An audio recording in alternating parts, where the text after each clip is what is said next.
Right.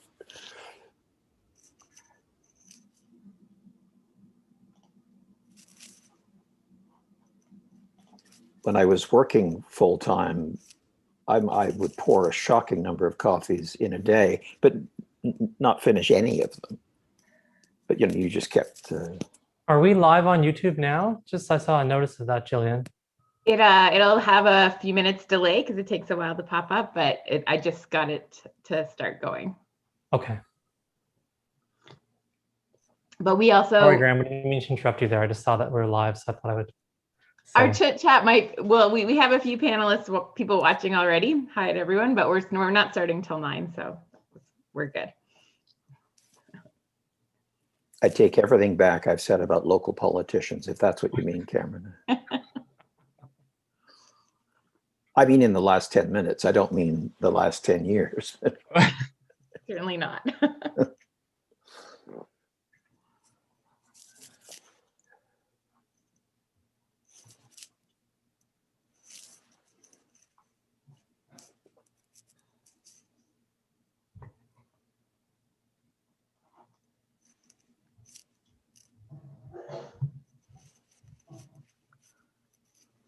It looked like Tara was having some trouble kind of connecting with the audio.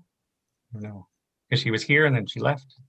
You're right. I only have a few boxes on my screen, so I didn't realize she'd left. Hopefully she doesn't have any issues. Keep an eye.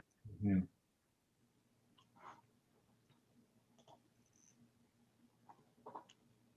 Hi, Dick. Okay.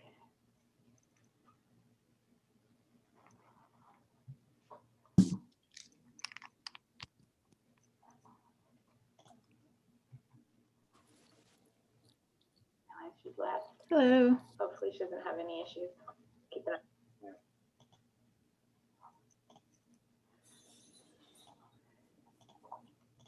Hi, Dick. Good morning. Sorry, my for the first time ever, my computer was not recognizing the speaker or the sound, so I had to reboot the whole system, but it's back. Oh, I'm glad. Yeah. I was having a small panic. Well, yeah, I can understand.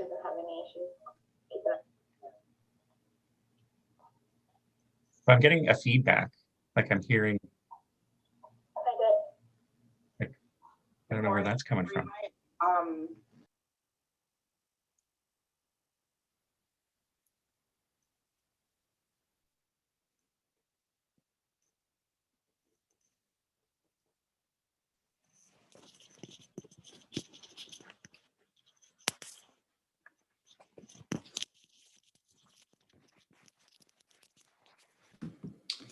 I did find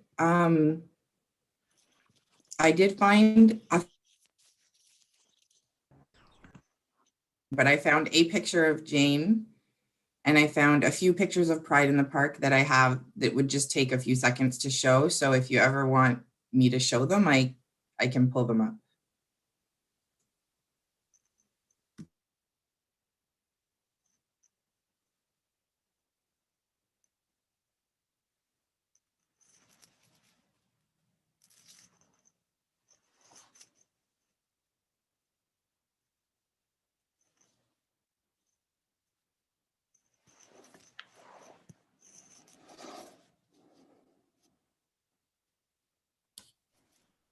Good morning. Probably should just do a quick mic check. Does that sound clear for everybody?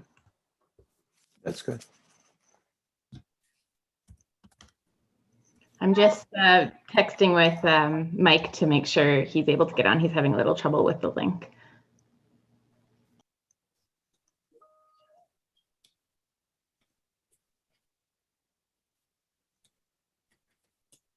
Our teacher read it to us.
Well, it's 9 a.m., but I think we'll just wait like 1 or 2 minutes for our final panelist to arrive. I think he should be joining really shortly, and then we'll get started.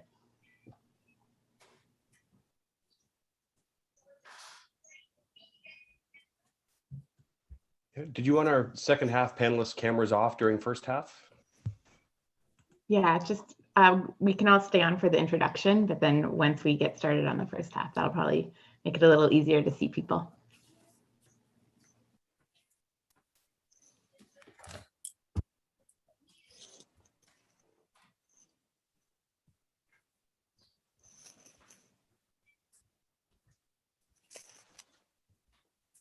Is that just the stop video? Is that what I hit to do that?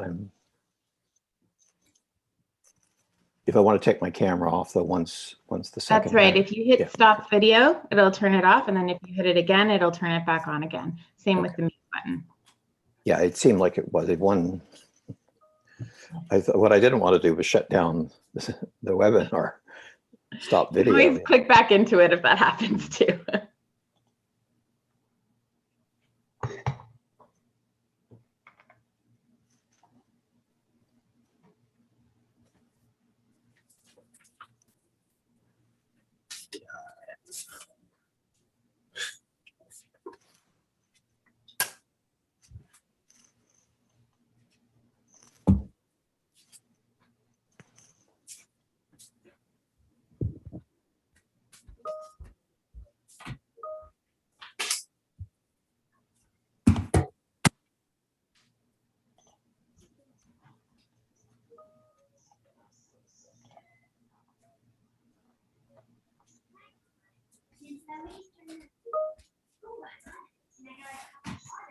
Someone's messaging that they can't get into the AIDS Network event.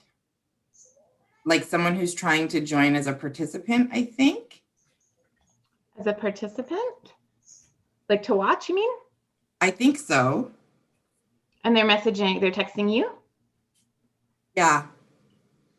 They're just saying they can't get in, but I don't know. Did you have to register? Yeah, if you registered on Eventbrite, you would have received a link. If you could also go to the AIDS Network YouTube and watch it from there if you didn't register. That's probably the easiest thing to do. Sorry to bother you. They just got in. No, oh, They wonderful. were sending me a flurry of messages though. Okay, thank I'm so you. glad they made it. All right, well, I think we'll get started, and hopefully our panelists will be able to join. I've resent the link, so but I don't want to delay much longer. So let me just, I want to start by thanking everyone for joining us today. Those of you who are joining on Zoom and those of you who are watching from YouTube. Really excited about this workshop. Today, we're going to be hearing from an amazing group of people, including activists, organizers, researchers, and healthcare providers. And we'll be discussing the history of Pride in Hamilton and surrounding areas, current challenges, especially in the wake of COVID-19, and current health issues that are impacting LGBTQ+ individuals. We've planned this workshop during June because this is Pride Month. It's a time for celebration of LGBTQ+ individuals, as well as a time for reflection about our history and an opportunity for change. We were reminded earlier this week about the need to educate and promote change for the LGBTQ+ community, which is as important as ever when we learned that David Gomez was brutally attacked at Toronto Island for being gay. In addition to Pride Month, this month we also commemorate National Indigenous History Month, which is a time when we honor the history, heritage, and diversity of Indigenous peoples in Canada, and recognize the strength of Indigenous communities today. This year, this falls during a time when Canadians are collectively mourning the loss of 215 Indigenous children whose unmarked graves were recently discovered at a former residential school in Kamloops, British Columbia. And so we acknowledge that the land upon which the AIDS network is located is the shared traditional territory of the Haudenosaunee and Anishinaabe peoples, protected by the Dish with One Spoon Wampum Belt.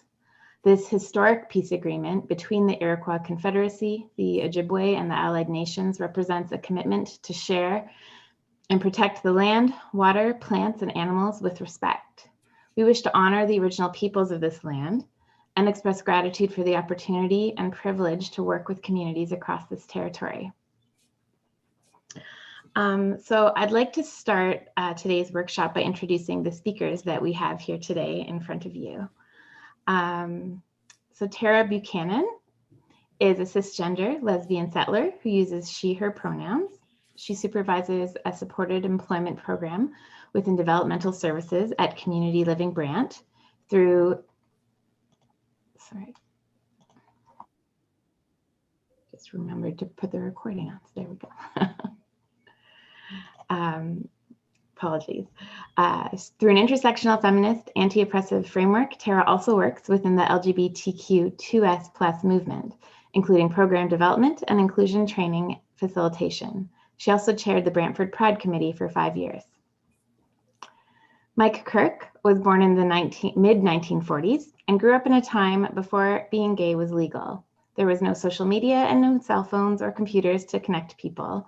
Mike attended university in the 1960s at the height of the Vietnam War and the counter-social movements. He experienced firsthand the birth of gay-friendly groups on campuses and the slow growth of a larger and more visible gay presence in communities. Mike has spent a lifetime changing attitudes from the inside of organizations, one person at a time. Since retirement in 2004, his focus on changing minds and attitudes has shifted to working as a patient educator inside university and college programs in the healthcare field, changing perceptions of aging gay people. Ken Geeson started his social action work at the AIDS Committee in London in the mid-1990s. He's a social worker who advocates for families and children. He's volunteered with the AIDS Network in Hamilton and was a member of the Hamilton Pride Committee. In 2014, he joined the Brantford Pride Committee and became an adult advisor for the newly formed Youth Pride Committee. Ken is currently the co-chair of the Brantford Pride Committee. Graham Crawford grew up in Hamilton. In 1980, he came out and moved to Toronto. His gay political awakening occurred in 1981 after the infamous February 5, 1981 bath raids. He served as chairperson of the Right to Privacy Committee, then one of Canada's largest gay organizations fighting for gay rights, including raising money to help cover legal costs of those charged in the bath raids. During that time, he spoke before the Toronto Police Board as well as before a House of Commons standing committee about gay rights issues. His first Pride Day event was the Pride Day celebration in March in Toronto in June of 1981. He's lived in Hamilton since retiring in 2005. Christine Wildman is a queer settler who uses she, her pronouns. She is committed to social justice and is a Brantford-based 2S LGBTQ+ activist and community engaged researcher. Dick Passmore is a lifelong resident of Dunnville and was one of the founding members of Pride Haldimand Norfolk, where he is still an active member. As an ally, he was MC of the first Pride Day event. Professionally, he has worked in the Indigenous community as well as training the homelessness serving sector across Canada and the US. Cameron Kretsch is a queer Hamiltonian and a vocal community advocate. He was on the Pride Hamilton Board of Directors from 2018 to 2021 and is currently the chair of the City of Hamilton's LGBTQ Advisory Committee and a proud member of the Governing Council at the Hamilton Center for Civic Inclusion. And Matthew Lewis has been a registered nurse for 21 years. Most of his work has been in emergency medicine, and he currently works part-time in the emergency department at St. Joseph's Healthcare in Hamilton. Since 2014, Matt has worked part-time with the City of Hamilton Public Health Department on the harm reduction team. His focus on the team has been sexual health, specifically dealing with the sexual health needs of the MSM, men who have sex with men, population. Matt is very interested in MSM sexual and mental health and strives to provide equitable health care to all. And I'm Jillian Watkins. My pronouns are she, her. I identify as a lesbian, and I'm the former interim executive director at HIV/AIDS Resources and Community Health in Guelph. I'm thrilled to be working with the AIDS Network on this workshop series. Just can't hear you from there. When you're done your meetings, can you please help me with my social studies? I will try. It's going to be a Okay.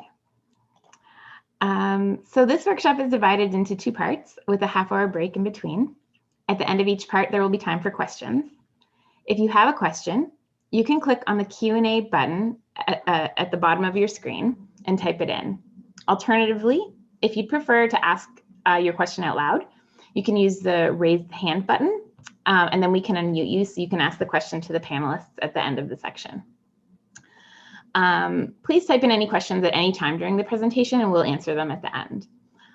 If you'd like to send a message to myself or to any of the panelists, you can do so by clicking on chat and selecting who you want to send the message to. I'll ask the panelists who are speaking in the first half of our workshop to leave their cameras on and the other panelists to turn them off.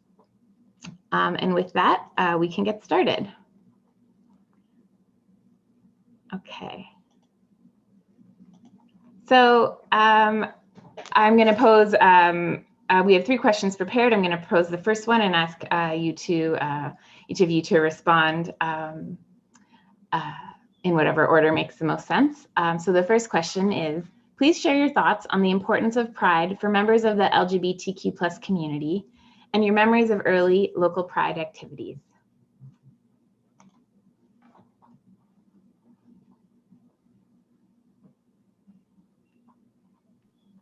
I feel like Graham should kick us off.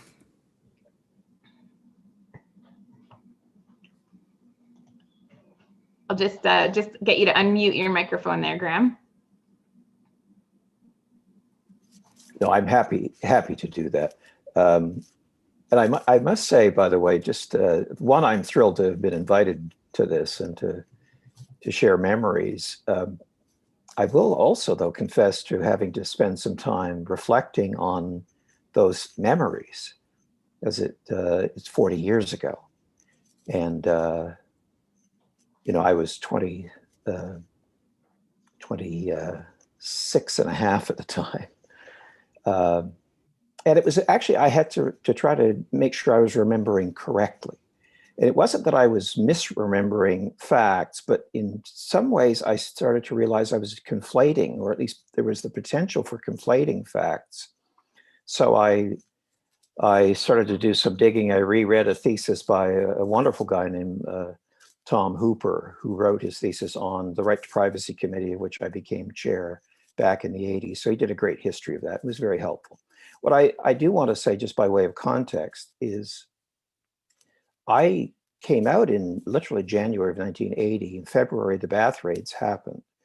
I was not a user of the bath houses because I barely knew what they were, to be honest, at the time. But I was so outraged when I saw what had happened that I and other gay friends decided we had to go to the initial demonstration that happened the next night. And that was my political awakening. You know, we took over Yonge Street, and the cops tried to, they didn't know what to do because there were too many of us. And it was very organic. But then, you know, more demonstrations happened, and then Pride Day, first Pride Day for me. Pride Day in June of 1981 is sometimes referred to as the first official Pride Day in Toronto. It's not true. It's the first Pride Day that became an annual event in the form that it is in, with you know, people gathering and an official march or parade. But there was lots of stuff happening 10 years prior to that. Some of it at Hanlon's Point, some of it at Allen Gardens, much smaller. But nevertheless, gay organizing was happening long before this, quote, first Pride Day. I do remember the first Pride Day, though, because I not only attended, I was one of the, I mean, there were plenty of people who were organizing, but I was a member of the Right to Privacy Committee at the time, which was formed to, you know, fight back against, the oppression caused by the bath raids, and there were found-ins, 286 found-ins, and we were there to help them change the law, but also to raise money to help them hire lawyers, because so many of them didn't have any money to hire lawyers. So therefore, they'd have to plead guilty, and we didn't want that to happen. But Pride Day itself, I did reflect, and I thought, well, how did I feel at the time? And it was a mixed feeling. It was mostly, I felt emboldened. I did feel proud that we were organizing, that we were doing it in public, that it wasn't a demonstration. We weren't taking over Yonge Street the way we had to with the demonstrations. But it was also just a little bit risky, because we didn't know whether people would come, because this was during the daytime. It was at Grange Park, near the Art Gallery of Ontario, that park that is south of the Art Gallery, directly south. And we were also going to be doing a march, which was my first ever march as a gay person, an out gay male, even though I had participated in demonstrations. Those weren't marches. Anyway, I remember feeling very excited about it. I felt that it was amazing that we could stand side by side in public, in the public square, as it were, being gay, carrying banners, and protecting each other. Because I can assure you, if it was two of us or me and 10 of my friends, we wouldn't have done it.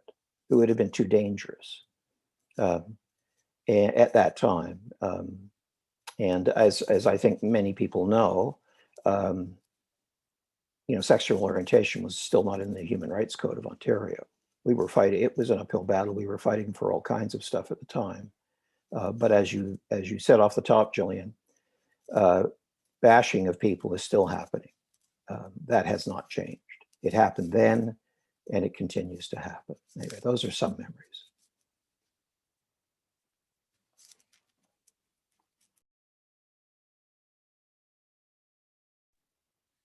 Sorry, Carrie, I feel like you should go next, because I feel like I kind of came late to the party and always kind of joined established Pride committees. And you kind of, I think, were near the beginning of the Brantford Pride Committee, if that's okay. Sure. So you were pretty close to the beginning, I think, too. But thanks so much for sharing, Graham. I think it's so interesting to hear firsthand accounts of such early on Pride movements and things that were happening. So thank you for sharing. I remember I actually wasn't, so in Brantford, actually the Bridge, which is a social justice committee, started first with some organizations and a few LGBT members at the time thought that there should be some action happening. So they actually organized a flag raising in Brantford, but it wasn't easy. There was a woman whose name is Jane Carter. Maybe if we have time later, I do have some pictures, but I won't show them right off the hop. But she became involved with what was known at the Bridge at that time.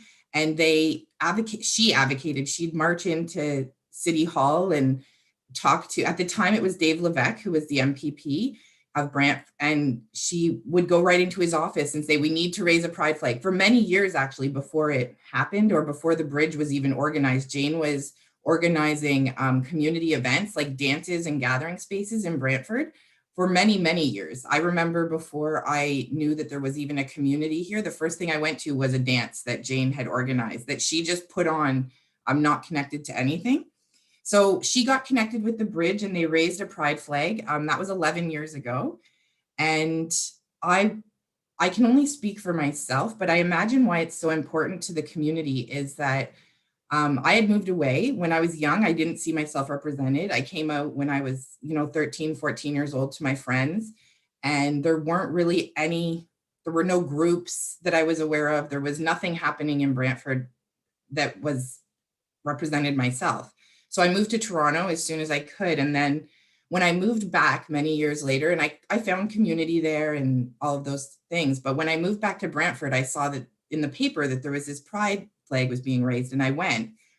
And it just made me cry. Like, I was so happy seeing the pride flag go up, and just to see, I didn't think it would impact me that much, but I can imagine that other people felt the same way in their communities. Or I remember the very first pride I went to in Toronto, I was 18, I think, just seeing queer people, like just seeing people that, seeing older folks that were couples. Like I was 18, the only thing I saw that was gay was on TV, or trans folks. The only thing I saw was in the media, which we know does not portray us in a realistic light. So going to Pride and seeing that people are living like healthy lives, people have children, people are, you know, there's people of all different races, there's people of, like, it was just so eye-opening, and it made me feel like I wasn't alone, and it made me feel like there were people that were like me, and that there was this whole world out there that I could be part of. Whereas when I was just sitting in Brantford in high school,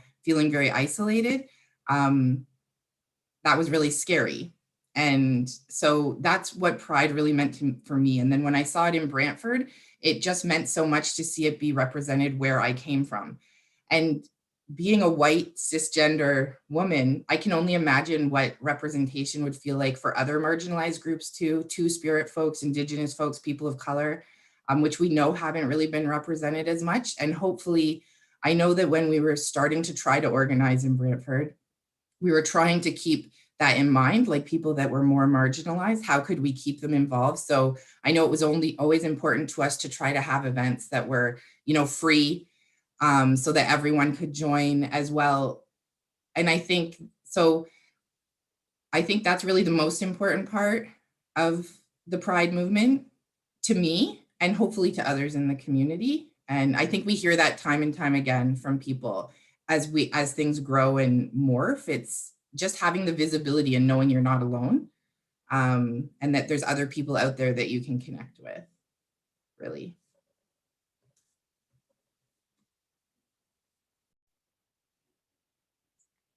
Yeah. So again, I had kind of similar feelings to Tara and Graham. Again, it just going to Toronto Pride for the first time. Again, just that feeling of overwhelmed, I think, joy and pride, and again, I remember tearing up too, and watching parades and watching people. Again, I think it was PFLAG usually got me, PFLAG or some of the churches, right? That there are people out there that supported kind of the community. And again, so with me organizing, again, I was on the Hamilton Pride Committee for a while. I'm currently with the Brantford Pride Committee. And again, I always felt like, again, they were established. So there weren't a lot of fights or challenges, I think. I think one thing, Tara, well, again, with the Brantford Pride Committee, again, we started with the march, and we started on the sidewalk, and because again, I think we felt like we couldn't take the street or something, like we weren't, I don't know if we weren't important enough, or like we had to start somewhere. And I remember we were picking up garbage too, almost like we're trying to legitimize why we're doing this. Like, and I got why, but I remember doing it, but thinking, I shouldn't be doing this. I should be just, you know, walking, being proud. There doesn't have to be another reason why I can do this. Which again, we eventually got to that. We took the street, we took one lane, and then I think at one point we decided, you know what, we're just going to take two. We're just going to, you know, we're going to take up space. We're going to do this. So I think some of my other memories of Brantford Pride. So again, we usually did, like, it was in Mohawk Park, very kind of grassroots, but we just had lots of rainbows, and I think at one year we got like a big rainbow balloon arch. And again, I started with the Brantford Pride with the Youth Pride Committee. Again, there were a couple of youth that felt like they weren't represented and they needed to have something for youth. So, and again, I'm a social worker and work with families and children. So this kind of seemed like a good fit. So, and again, I remember some of them came in and were just, again, so overwhelmed and so happy with the rainbows and they couldn't believe. I think that this existed in Brantford, that, that there was this community. Because again, some like 12, 13, 14-year-olds who were just, again, so excited to see the rainbows. So, and then again, we did a Jane's Walk, and Tara had organized that, Tara and a few other people, and had asked me to do kind of a queer space in Brantford. So I did some research, kind of went to the library, kind of scrolled through the Brantford Expositor to try and find information. Again, there wasn't a whole lot, but kind of from what I could kind of gather, at the beginning, again, there were small groups of people that would meet in Brantford, but it wasn't publicly known, right? And unless you got an invitation to something like that, you wouldn't know there was a community. And again, and there were a few little kind of coffee shops that started, but then it wasn't until really 2002, there was a gay bar that opened, and it didn't last long in Brantford. And a couple of us were talking, and we can remember that, people would stand outside with potato guns and shoot people as they came out. And the owner was quoted in the paper saying that he constantly, or let me get his quote right. He says he got at least a half dozen incidents a day of people screaming faggot, faggots, faggot at him. So that bar did eventually close. And then in 2004, there was another group that started that would start trying to do dances. So they would take over local restaurants. But again, it was still very kind of not as open, because it would talk about how they would wait for the bar or the restaurant to close, and they would paper up the windows so that people couldn't see who was in there to kind of protect the privacy. So again, that was still 2004 in Brantford. And then, like Tara mentioned, kind of the bridge started, and that's when I think things started to get a little more, to progress a little bit more in Brantford. But yeah, those are my kind of, I think, memories and thoughts of kind of earlier prides. Do you mind if I show a few of the pictures just really quickly? I feel like this is a good spot if everybody's okay with that. Let me, you should be able to share, I think. Okay, so this is a picture of Jane, who was one of the founding and was really the founding member of Pride.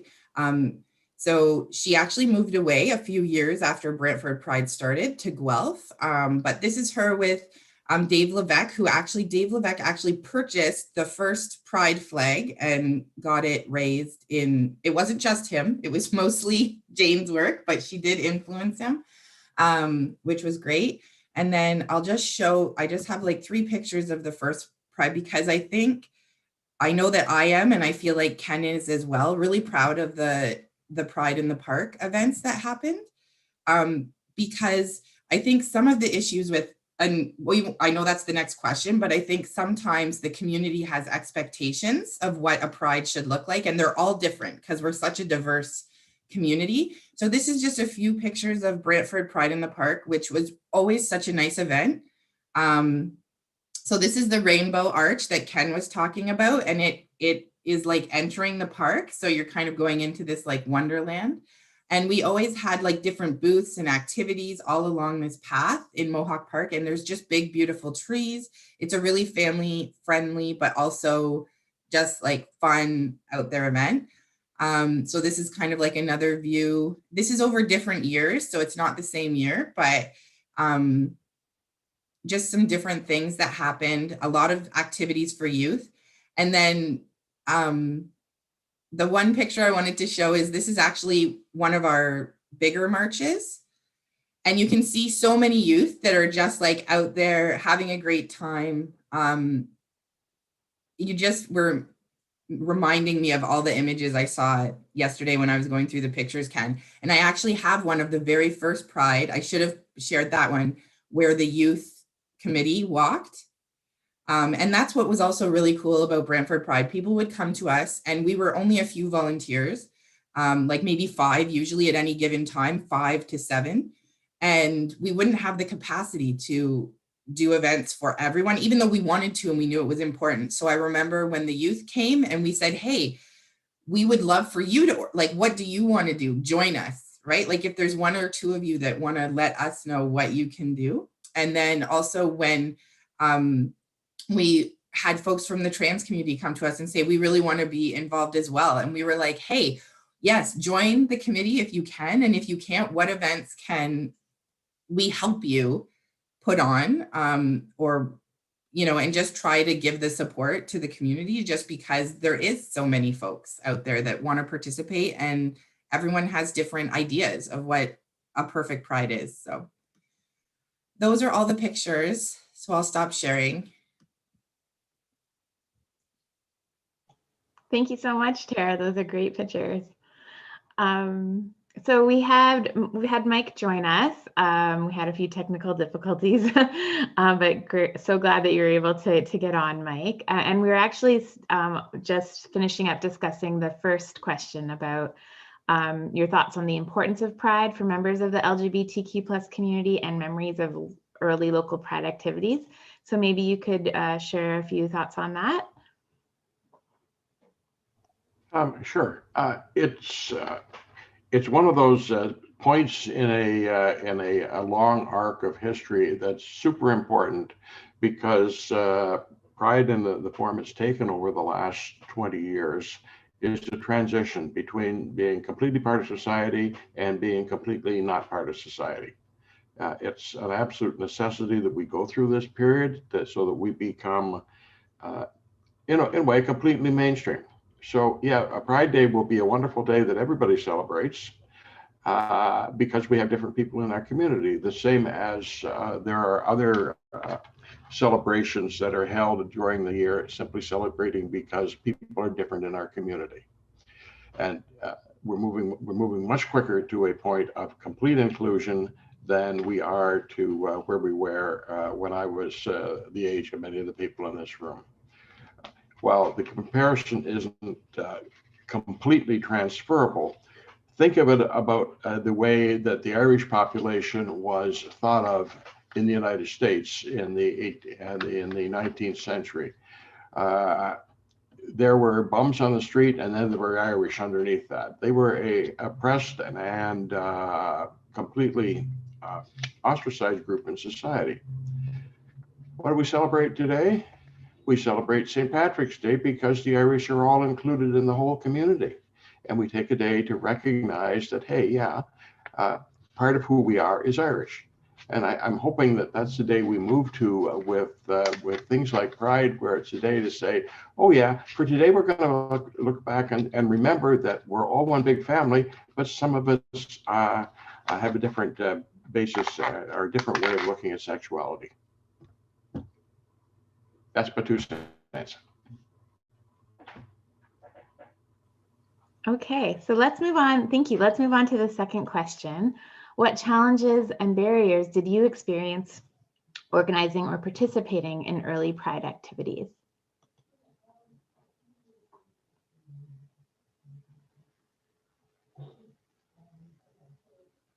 Who wants to start? Graham?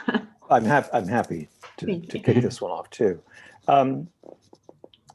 The difficulties, oddly enough, the first Pride Day and March that I participated in, that I've already talked about, which was June 1981 in Toronto, there didn't seem to be any difficulties in organizing it and actually doing the march. It was more how we felt about the difficulties, and that was one of constant danger, really. So amidst all the joy and celebration, and also, I mean, lest we forget, Pride Day was established as a political gesture. Yes, we were celebrating our orientation, but it was a political statement. And sadly, I think we've lost some of that. Certainly Toronto has. The corporatization of Pride, in my opinion, was a big mistake. We fought against it when because I was involved with the Gay Community Council in Toronto, which followed, 1982, 1983. Lots of arguments on the council, differences of opinion, mostly centered around the police. We were supposed to, despite what they were doing to us at the time, and it wasn't just the bath raids, we were supposed to hold out our hand and collaborate and cooperate. It was a PR stunt and we wanted no part of it, at least some of us didn't. The police wanted to march in Pride. We didn't want them. They were our oppressor. Why would we want them to be marching with us in a parade that was about our statement, a political statement? I still feel that way, to be honest. I know some things have changed. There are out gay officers now, but in a sense, I say, so what? There's out gays in every sector of the economy, like literally everywhere. Now they have a tougher time of beating us up or firing us. But that's kind of what I view as the biggest change. We're protected by law now. So difficulties, I think we ended up starting to have difficulties within our own community about making decisions about who should march with us, who should attend. Should we take corporate sponsorships? Should we let a corporation connect with us so they could attract gay clientele, which is why they did it. I mean, why else would they do it? Maybe they were an enlightened corporation. It basically came down to marketing. And so those kinds of issues, if you believe that Pride was fundamentally a political event, at least founded on politics, it's pretty tough to sort of say, oh, well, all is forgiven. Give the cops a float. Let Toronto Dominion Bank have a float. Let Imperial Oil have a float. Whomever, pick a company. A lot of us didn't want anything to do with that. Some of us still don't. I don't want Toronto Dominion. I stopped going to Pride in Toronto for this very reason. It also got so big, it was a circus. But it's filled with corporate floats now, and I don't like that. It's a statement. I mean, you don't have to agree with me. I'm okay if you don't. It doesn't upset me. But these are discussions that were happening in the early 80s that were quite contentious within our own community, within the organizing groups that put Pride on.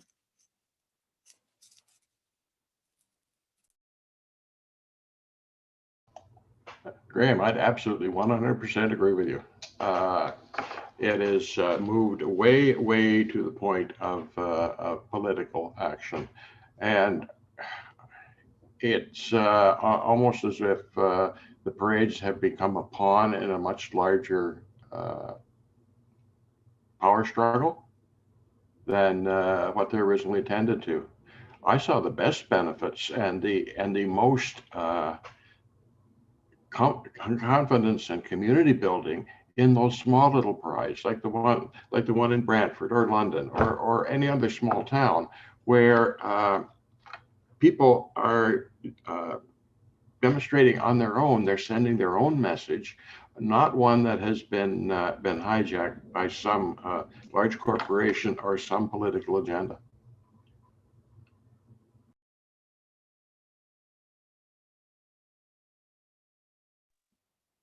I think that we saw the same struggles, even though it was years later, right from the beginning.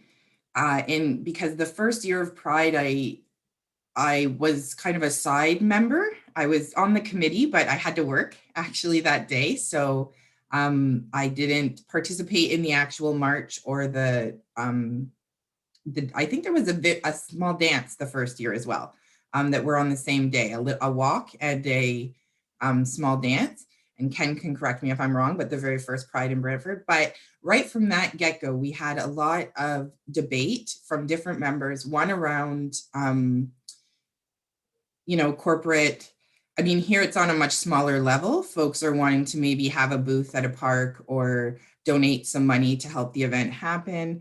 But we also had debates around alcohol was a big one. Do we want to have events where alcohol is served? What sort of events do we want to have? In the beginning, I think alcohol was the biggest sort of discussion point in Brantford, because people weren't really vying to sponsor until we grew a little bit. And then we did have, of course, the same folks on a smaller level that wanted to also get involved. So I think that, again, like I said before, we're such a diverse group, right? We have gender diverse, we have sexual orientation, we have all the plethora of folks that are part of our community. And everyone has a different idea of what Pride should be. And it's really hard because you do want to make everyone happy, and you try not to let your own biases of what you would like to see happen as well, because we all have our own ideas too. So I think those were the biggest challenges in the beginning. And the problem is, if things don't necessarily go, it can fracture communities that are already small. So it's really hard to negotiate within the community and try to have everybody feel heard and to build, because that's really always what I see happening, right? Is to build it so that we get stronger as a community, regardless of the things that are happening around us. So I think that was one of the hardest things, I think, and that's not just early organizing. I think that continues today, right? Like so trying to work together and make sure that everyone's voice is heard is always a challenge, I think.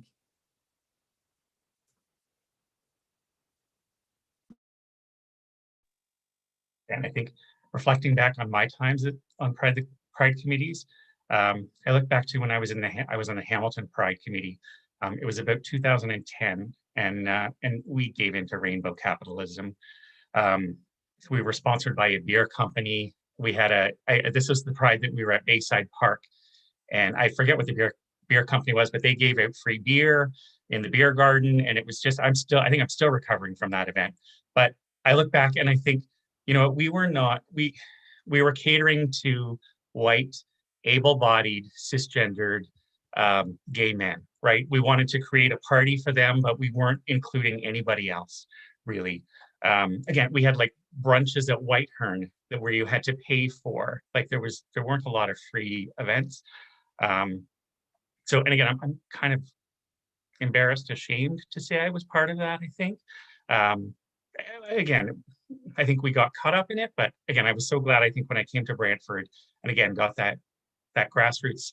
And then again, when Black Lives Matter, that really woke us up, I think, to say, we need to get back to our political roots, right? Yes, it's a celebration, but we need to get back to that. And I think there's a group, I forget who it is, but they keep talking about kind of bricks and glitter. Like you need both, right? You need that political roots, but you also need to celebrate what you've got. So I think it's not really a challenge, but yeah, I think just, again, some of my reflections.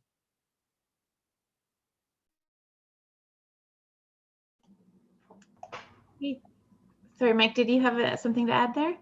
Yes, I was just going to take you back to my ill-gotten youth, and we would not be having any of this discussion. None of it. Wouldn't happen, because being gay was still illegal. So to me, the first really gay pride event was the Stonewall Riot. It was a time when we said, okay, we're kind of done with this. And I think it was a bit of a wake-up call for the other side as well. And I know that the police bring a lot of baggage with them, but we have to remember that they are not necessarily all of the problem. They do not make all their own decisions. They are the tools of society, the tools of the political system. They do what the law tells them to do. And at the point where we finally changed here in Canada in 1969 with the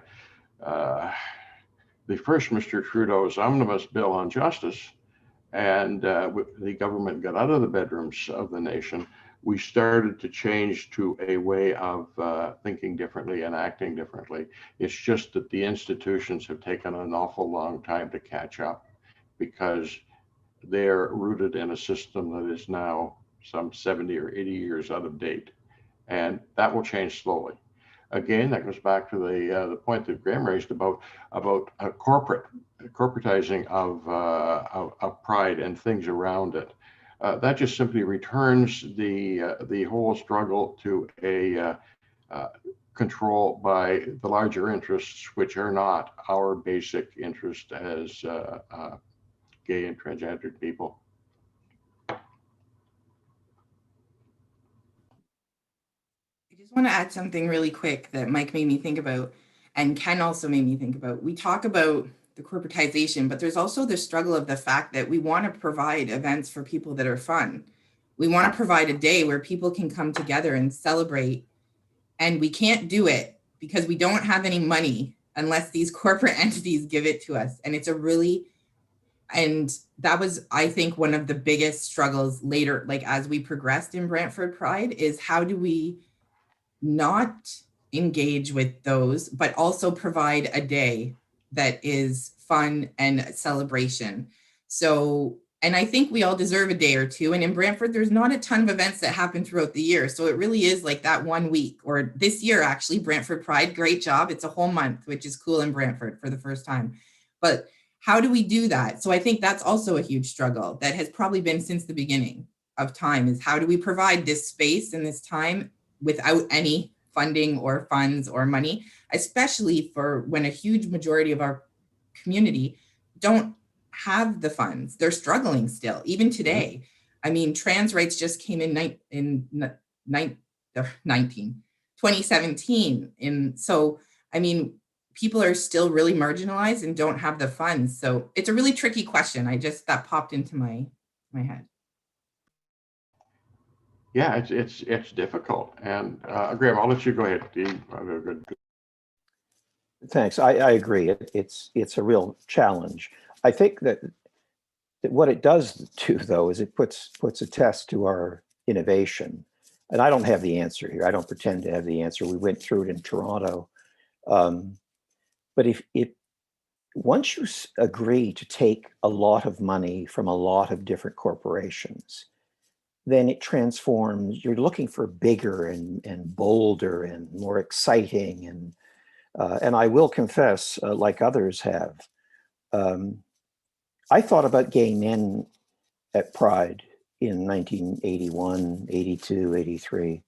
I mean, you know, I was fortunate enough because I was in the quote movement that I knew some just terrific, lesbians who were part of the organizing committee. But beyond that, people of color, those of different abilities, trans people, honestly, I think I can almost safely say we never gave it a second thought. Not everybody, but it never came up. I can say that for sure. It was never discussed. And, Ken said as he looked back, he was slightly embarrassed about that. And I'm embarrassed that we didn't even think about it, that it just wasn't on our minds at the time. We were struggling. Gays and lesbians were working together. That was kind of it. But I back to the point about the corporatization. I think what's happened in Toronto, because I remember one of the events that I was part of early on, we got the Parachute Club to come and play. They had a hit record at the time. They did it for nothing. We had sound technicians who did it for nothing. We didn't need sponsors. We pulled it off, and it was an incredible Pride Day celebration at Church in Wellesley. We took over the 519 Cawthra Park. We went to our own community to host it. And I don't think there were a lot of corporations. In fact, I know there weren't a lot of corporations there. And it was calling in favors, asking people to do stuff for nothing. But the wonderful thing about our community, and in the broadest definition of that now, that was not what it was back in my day, we're everywhere and we have all the skill sets. I mean, I realize some of this stuff costs money. And the trick is, well, how do you raise money if you don't do it through corporate sponsorships? And again, I don't pretend to have the answer, but I know it's possible. I know it's possible. Beer companies were all over us at the time. They're still all over us. Because of course they are. And in a way, you can see how tempting that is, because it's like, well, people would talk about, they're accepting us. And, it's like, Really? How important is it to you that Molson's accepts you? I, for one, don't care what Molson's thinks of me. I know what I think of me, and I know what I think of us. And if Molson's wants to supply beer without their logo and, you know, umbrellas and tents and so on, then they can supply beer. But if they're doing it purely for marketing purposes, which of course is why they do it, it's a very tempting proposition. I just think we need to figure out how to fight it. Still, today, 40 years later.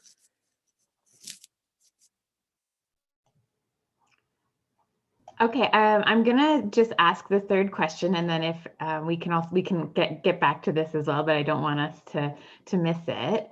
How do you think these challenges impacted the physical and mental health of LGBTQ plus individuals?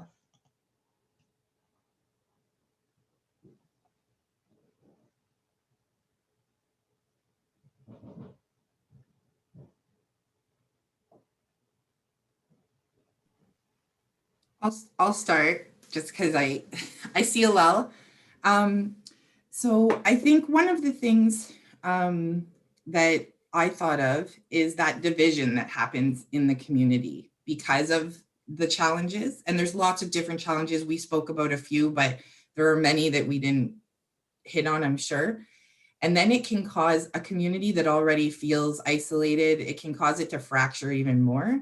And then people really feel alone and isolated. And so I think that's part of the challenge. We know that when people are isolated, that their health is impacted greatly. We know that when people feel alone or hopeless, that their health is negatively impacted. And I think that that happens for a lot of folks.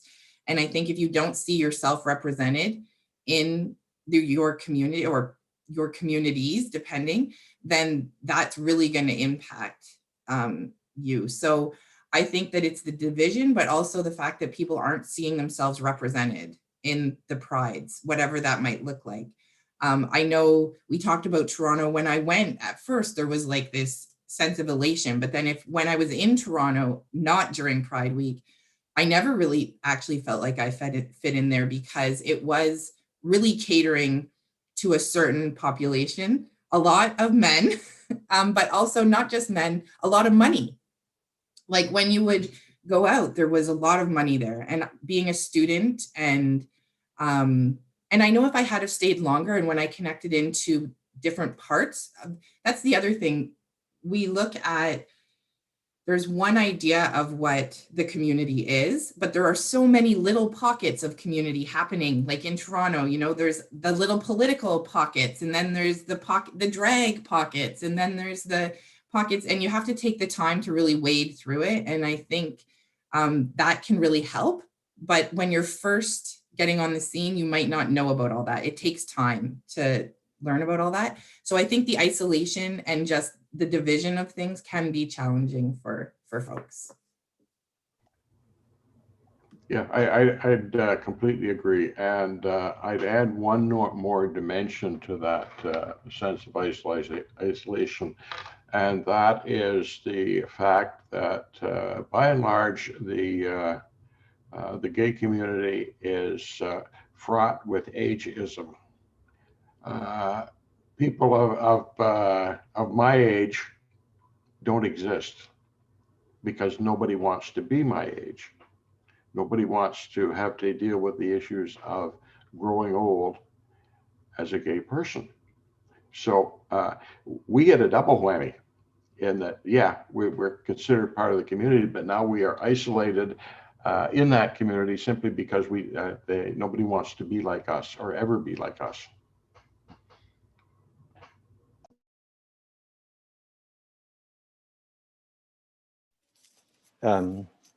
Possibly as the second oldest person on this panel. I remember housing for gay seniors being discussed back in the early 80s. And so I'm in my 20s at the time, and I'm thinking, sure, we'll go ahead. I mean, talk about it if you want, but I didn't really pay any attention. I mean, it's just the trappings of youth, unfortunately, I think. because of course at the time, because you had to be so careful about losing your job and so on, and a lot of gay people, and I speak certainly to, about gay men at the time, which I was more familiar with, had low-paying jobs. So this notion of pensions and, equity in housing in your house and all that stuff was just nonsense. So what happens when you hit my age or your age? Where do you live? How do you pay for it? And so this notion of there were people at the time, so 40 years ago, looking into how do we deal with this? How do we do community housing? And how do we make that happen? Not much came of it, by the way, that I'm aware of. I mean, if it's happened in other cities, great, but I'm just not aware of anything like that happening. These are bigger issues. They're tougher to solve, but they need to be talked about, I think. And sadly, that discussion is going to be almost as preliminary in 2021 as it was in 1981. We haven't made any progress in that regard. And add on top of that the issue of nursing homes or retirement homes for gay couples. They don't exist. And quite a few relatives wouldn't want Sam and Fred living in the next unit to Great Aunt Alice, because those people are a little peculiar. They didn't want us. And then add on the top of that, the fact that some of us are HIV positive. Nursing homes don't want a thing to do with us.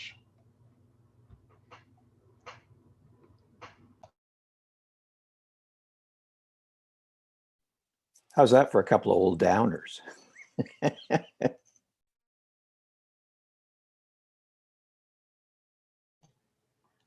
We can, does anyone have anything else to add on that before we move on to some Q&A? Okay, thank you. So I'm just going to look through, if anyone who's watching wants to ask a question, you can type it into the Q&A. We did have one question in the chat that I'll start with. Sorry, you can also raise your hand, and you can ask a question out loud if you raise your hand. So that's another option too. But the first question we received was, that's a striking point about corporatization. What about visible support by community organizations like public libraries, health units, universities, etc.? Is institutional allyship helpful or problematic in regards to making political statements? Yeah, go ahead. Yeah, well, given that I raised it first, but others have commented on it, of course, because we've all experienced it. My immediate reaction is, if we have social institutions like libraries and other community organizations that want to participate, if they're able to sponsor a little bit, that would be, I think, great. As many of you know, in Hamilton, just as recently as 2 years ago, with the Hamilton Police Service, they wanted a recruitment booth, which they were willing to pay for, and staff, of course, at Pride, and Pride Committee said no.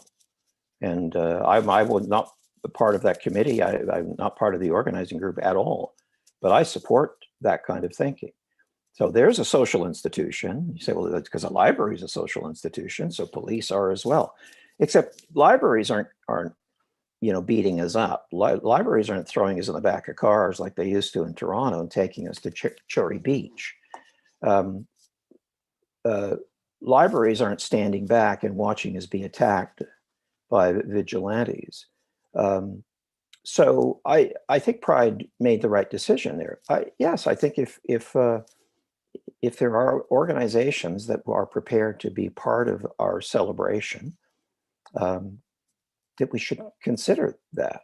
I don't think it's an easy thing. I think you have to establish some pretty clear criteria, because any sort of municipally funded organization, well, there's lots of them there's certainly a few of them that I wouldn't want to see at my Pride event, police being one of them.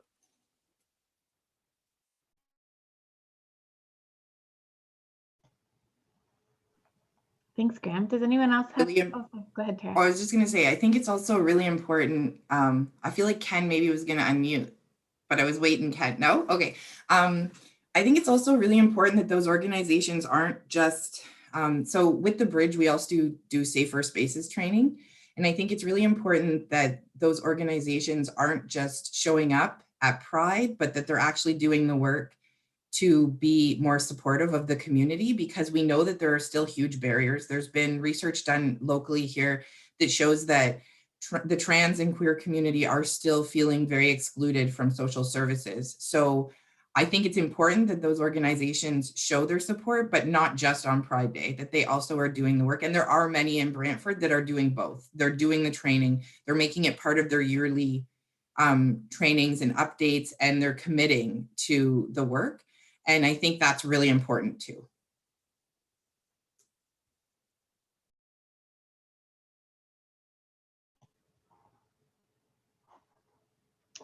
Okay, there was another comment. It wasn't quite a question, but I just thought I'd share it, that we used to raise the money from within the gay community and we had no problem raising the funds.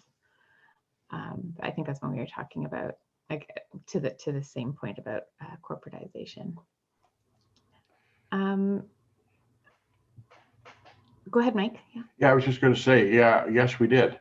But you can only expect to go back to the same well so often. And that is one of our problems. We drained that well, and we drained it for a number of different reasons. Most of them all good, but we didn't rebuild it and replenish it so that it could bubble up again. We didn't expand it.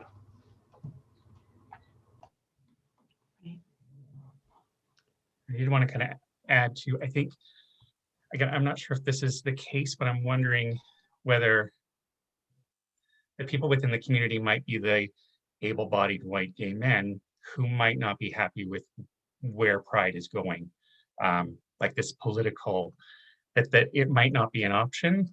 And again, I'm not sure if I'm speaking out of turn. I don't know if I've got too much to base that on, but no, I don't think you are speaking out of turn. I think you're absolutely right. And we got to remember that each of us here advocates in different ways. Not all of us would step up and go to a whole week's worth of gay pride events in Toronto, where many of us would work quietly in a community on the same issues.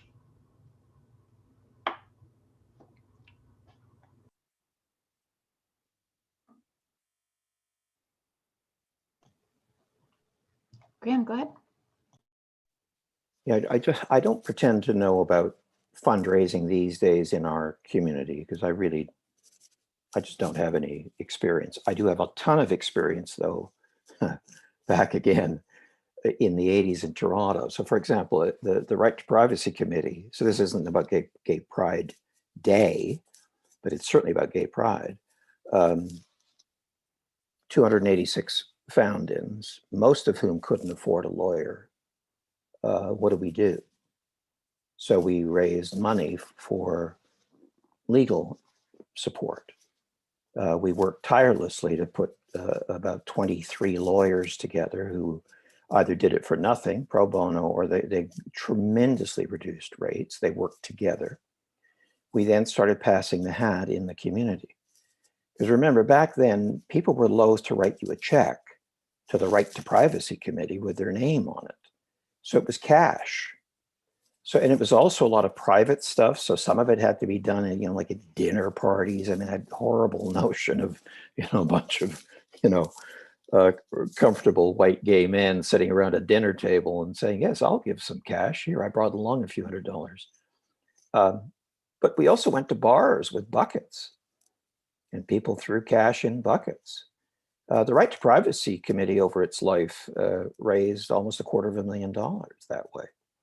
There was no other way to do it. Now, that was about an injustice. That wasn't about an annual event.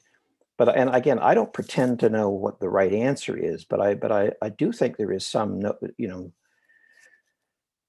way of maybe tapping into those of us who are a little older, who couldn't, whether it's a legacy donation I don't know, but I mean, how do community foundations work? They don't spend all the money they're given. They bank most of the money they're given, and they pay out the money they earn in interest. That's a multi-year program. It might even be multi-generational. But if we have to give in to corporatization, that's the easy route. It's right in front of us. There's a corporation saying, I'll give you 25 grand if you'll let me have a float with my logo, or if we can hand out trinkets or whatever. In fact, to be honest with you, I have no idea what they're paying in Toronto these days for that sort of stuff. I don't know what a corporate sponsor, and I know they have, they've done the sort of standard multi-tier, there's like the diamond sponsor and the gold sponsor and all that sort of stuff. But we've just turned into everybody else. And that's the thing that I resist the most. I still do.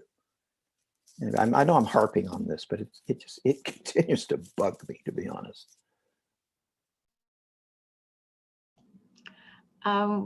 We have another question, this one from Caitlin. Is there a generational difference with perhaps millennials and Gen Z folks less inclined or unable to make donations to events and organization?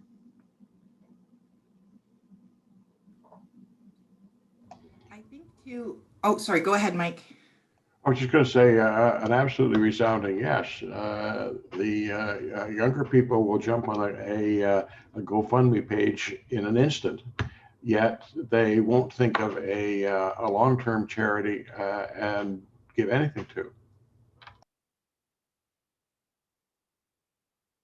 I know in Brantford, we also did the tiered system for a few years, just trying to drum up the funds. But we first, of course, tried many other options.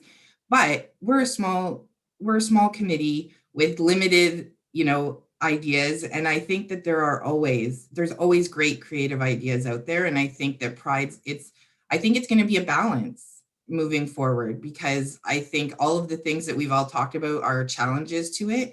And I think being creative and because you do have to get the money from somewhere, and sometimes the community in where you are might not have it. Sometimes they do. And maybe it's just not hitting the right people, but I think it'll continue to be, kind of a challenge, but I know that there have been lots of creative ways. So I think it'll be an ongoing thing, but I absolutely love this discussion. I think it's great. It makes me feel better knowing that these aren't new challenges, but they're challenges that everybody has been facing since the beginning of the movement and probably will continue to face moving forward. So, and there have been lots of great suggestions too. I've been looking in the chat. So I really appreciate how all the different things that have been brought up and different ideas.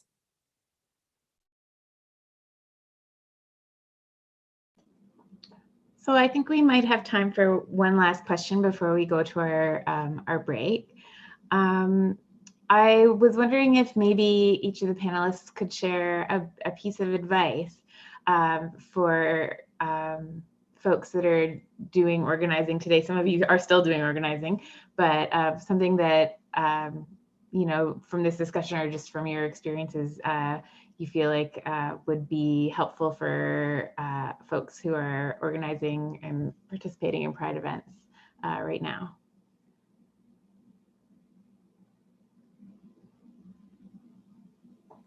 I have to say, Jillian, you promised no pop questions, but oh, you're right, I did. Only if you feel comfortable responding. no, it's okay. Yeah, I think my piece of advice, again, just listen to different members of the community, right? And try to listen to the people that aren't speaking, because they might not feel respected or feel like part of it. So again, try to just listen.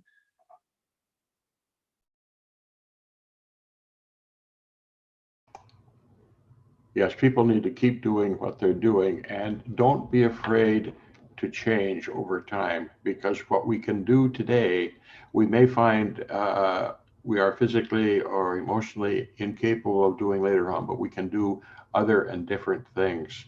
So advocate. Sometimes advocate's throwing bricks. Sometimes it's building bridges. Sometimes it's working behind the scenes to win people over one at a time. But we will be willing to continue to reinvent yourself as as what activism or participation means to you, and keep at it, even if you can only do a little bit.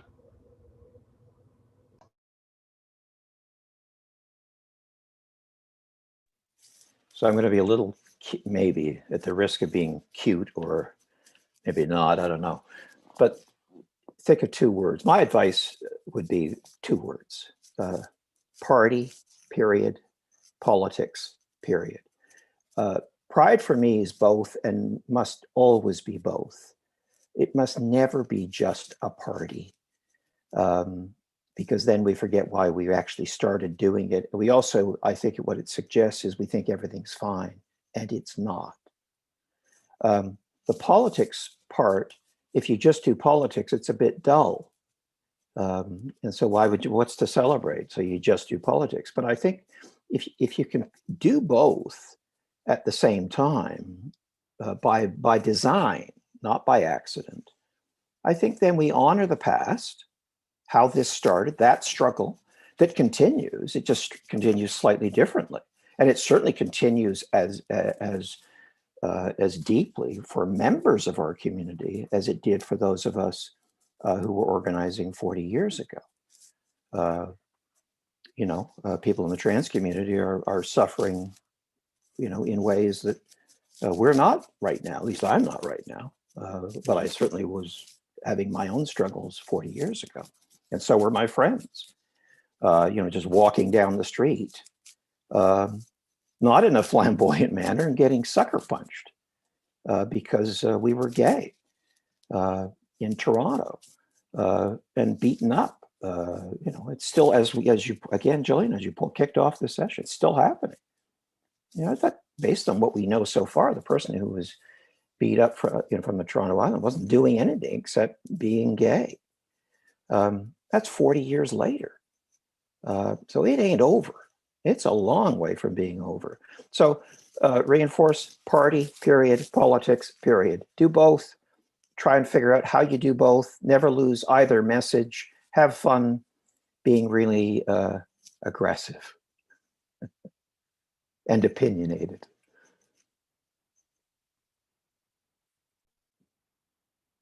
I don't know, there was so much great advice, but I think that for me, it's just find your passion and go with it. And if you follow all these great words as well, and do what you can do. And just follow. I love the listening and staying connected and just knowing that it'll never be perfect. We all grow, we all make mistakes, and we all learn from them. And as time goes on, we've all looked back on our time, even though it was more recent, and kind of shook our heads, but just be open to change and listening and moving forward, and follow your passion, because it's never easy. So as long as you are passionate about it, hopefully it'll keep it going. Thank you. Thank you, all of you. There was one last question, just someone asking about if panelists would be willing to make their contact info available in case people would like to follow up with them. So I'll touch base with the panelists after this is over, and if those who are willing, we can take a look at how that can be shared. So thank you so much to our first group of panelists. This has been such an exciting and interesting, and I think educational discussion. We'll be coming back in half an hour for the second part of our workshop, just to give people a chance to stretch their legs and whatnot.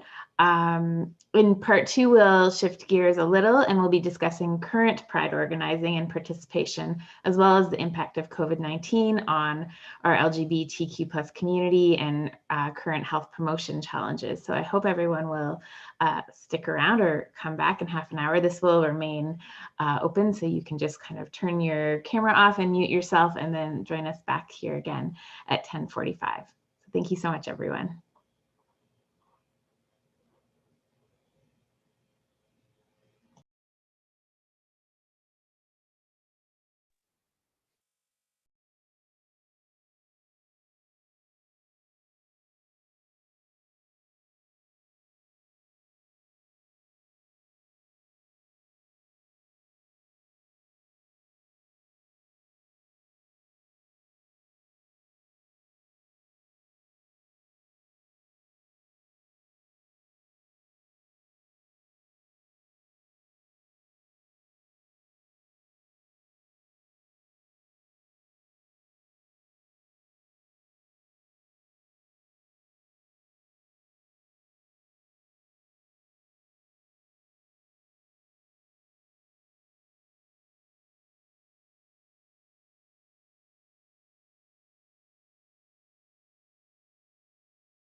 Hi, everyone. Welcome back for part 2 of our workshop.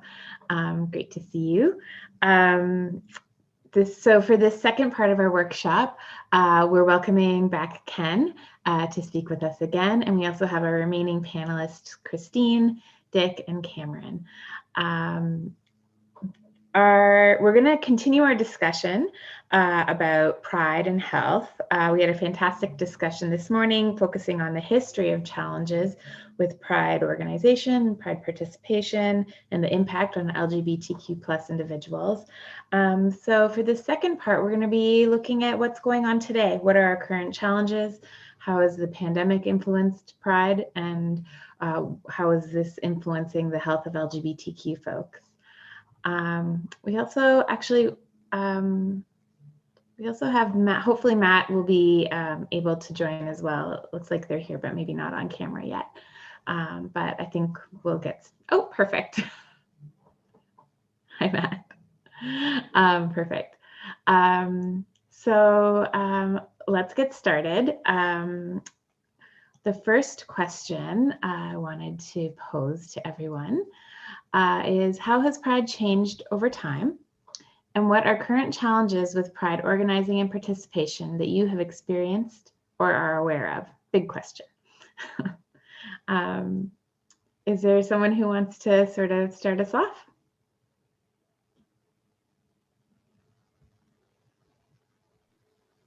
Yeah, I'll jump in, sure. Yeah, I think that there are challenges that were talked about in the first part of this panel are pretty similar to some of the challenges we're facing now in Pride organizing. I'm not currently a member of Pride Hamilton's board, but I was involved from 2018 until earlier this year, and so I was involved in some of the organizing recently there. And we're still facing a lot of the same problems of inclusion that I know the panelists in the first half talked about. Back then, I know Graham and Kirk talked about how, primarily you're looking at it's just white folks, a lot of white gay men who were, coming forward to talk about their issues, marching in parades. And now we need to be thinking more broadly, right? And I think that a lot of organizations are thinking about that inclusion, which is great. And they're trying to push that. But until everyone is included, until everyone is part of this, until everyone feels accepted, there can't be a lack of protest, a lack of support, a lack of outreach, a lack of love can't be the approach we have, right? It can't be that it's safe for this group now, so things are okay. I got mine, so I'm not worried about you. And as long as there continue to be groups who are part of the rainbow, members of Two-Spirit and LGBTQI plus communities who are suffering, who don't have equity, who aren't part of equal systems, everyone, right, has to continue to fight for them. And I think that's probably what we're facing right now is there is sometimes a divide. Some people who think that, hey, things are fine. I'm not being impacted by this any longer. I fought my struggles already. There is no end to the struggle. We're not going to solve this tomorrow. This is going to be a long relay race that gets built up with many communities, not just communities to us LGBTQ plus folks, but communities in lots of marginalized and oppressed communities. This is not a silo. We're all in this together. And so I think it's important to start it off by saying that, right? That there have been lots of gains made, progress has been made, but we have a ton of work to do, and we can't rest on the successes we've had.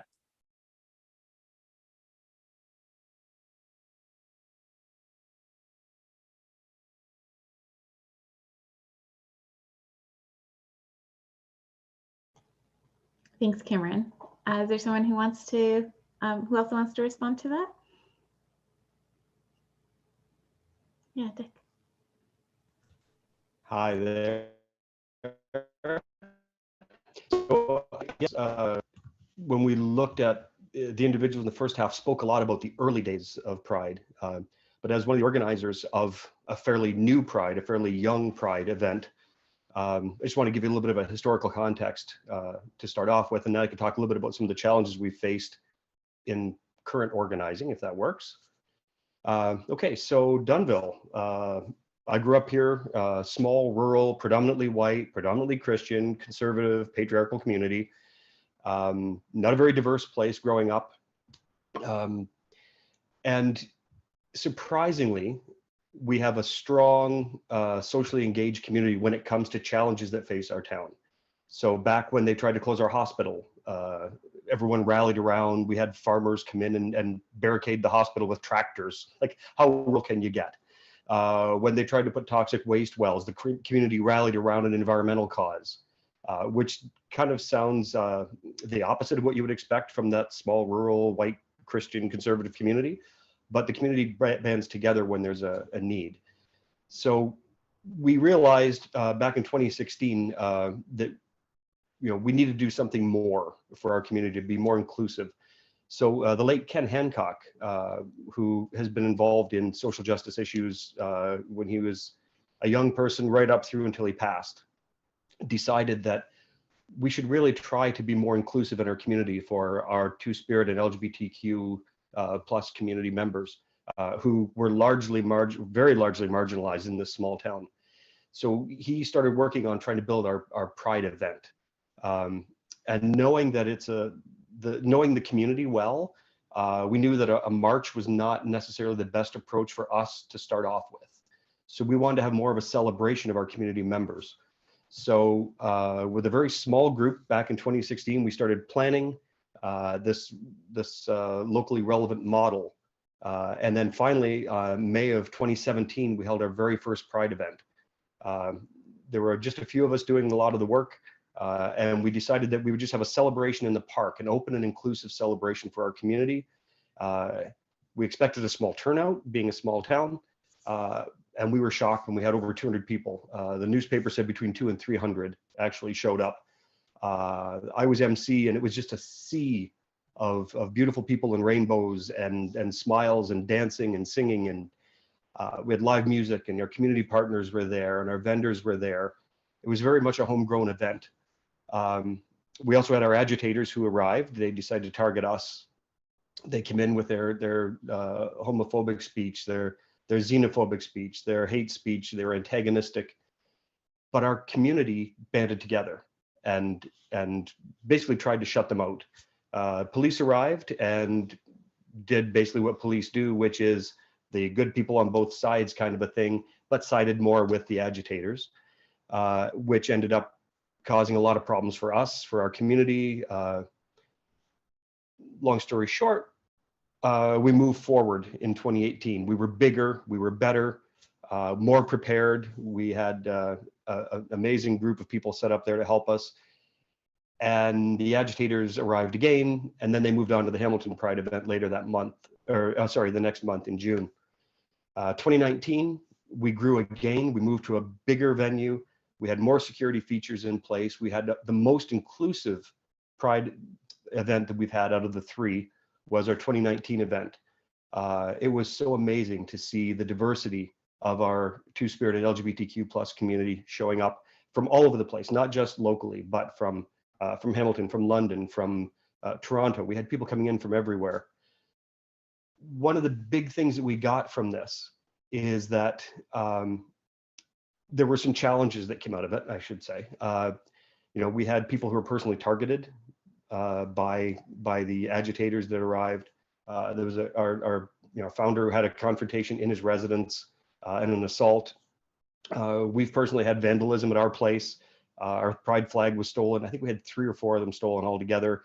Graffiti, confrontation on our property with people.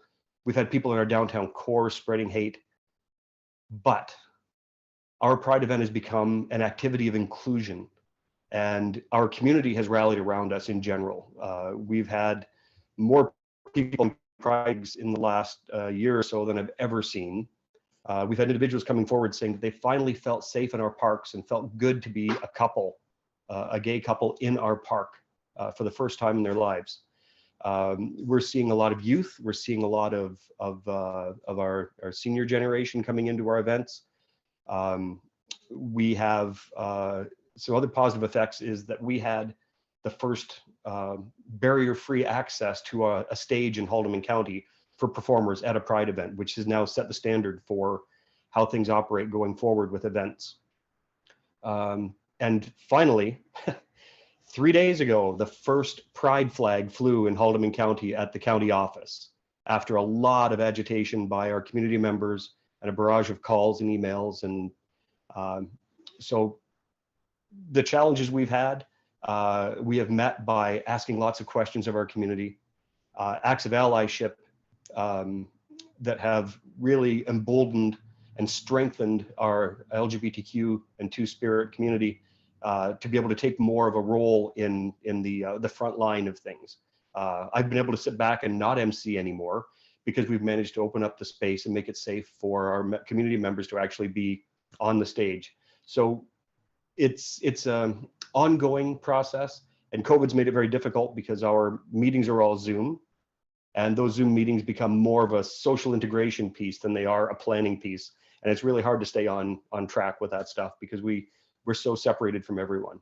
But the big thing for us is really just listening to the community, taking direction from the community, and moving forward with new ideas and getting youth involved more. And we've really had a great success with our social media platform now that we've got younger people. I have to say younger people now because I'm one of the 3 elder statesmen in the group here today. So yeah, so that's where we are. So I'll just pass it back to you, Jillian. Thank you. Thanks, Dick. Ken, can I call on you to go next? I feel like I talked a little bit about this in the first part, but again, I think it's changing. Yeah, that prides are becoming more inclusive and more kind of wanting to include more folks. And again, I feel like that was with the Black Lives Matter, that was a bit of a turning point where everybody kind of stood up and went, yeah, wait a minute, we are not doing a good job. We need to do a much better job to include people. And again, I said it before, kind of, I'm ashamed that I didn't see it back then and wasn't kind of part of that, but and that it took that protest in Toronto or that kind of that action in Toronto to make us stand up and change. But yeah, I think that's again where things have been changing. And again, there's been resistance in the Brantford community anyways. So yeah, and again, it has kind of divided us a bit. And again, I think with COVID now that it's kind of gone away a little bit, because, or not away, but because we haven't been able to march or meet or kind of put out these statements that police aren't kind of invited to participate in uniform. So, but again, I imagine it will, once we go back in person, the division might get a little bit, or it might start up again. But yeah, again, that's I think where it's changing and kind of the challenges that we've been having.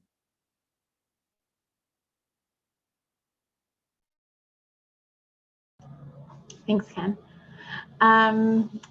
It looks like we hopefully temporarily lost Cameron, so hopefully they'll be able to join us shortly. Christine or Matt, anything to add before we move on to the next question? Sure, I can add something.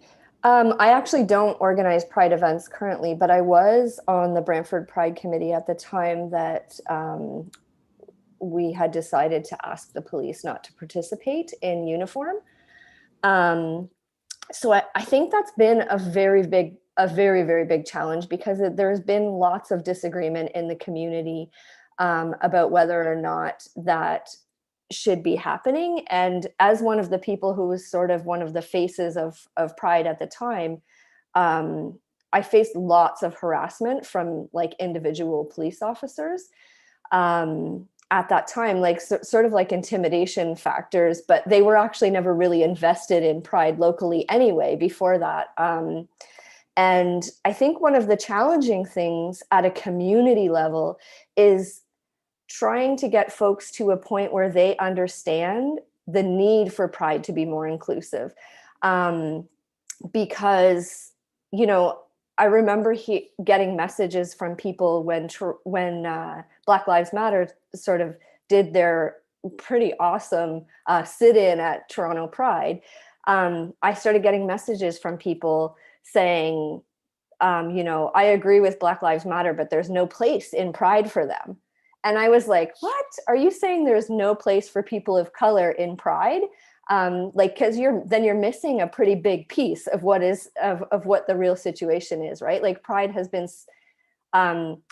it's so exclusionary for so long that people actually believe that people can't be, you know, Black and queer or Black and trans at the same time.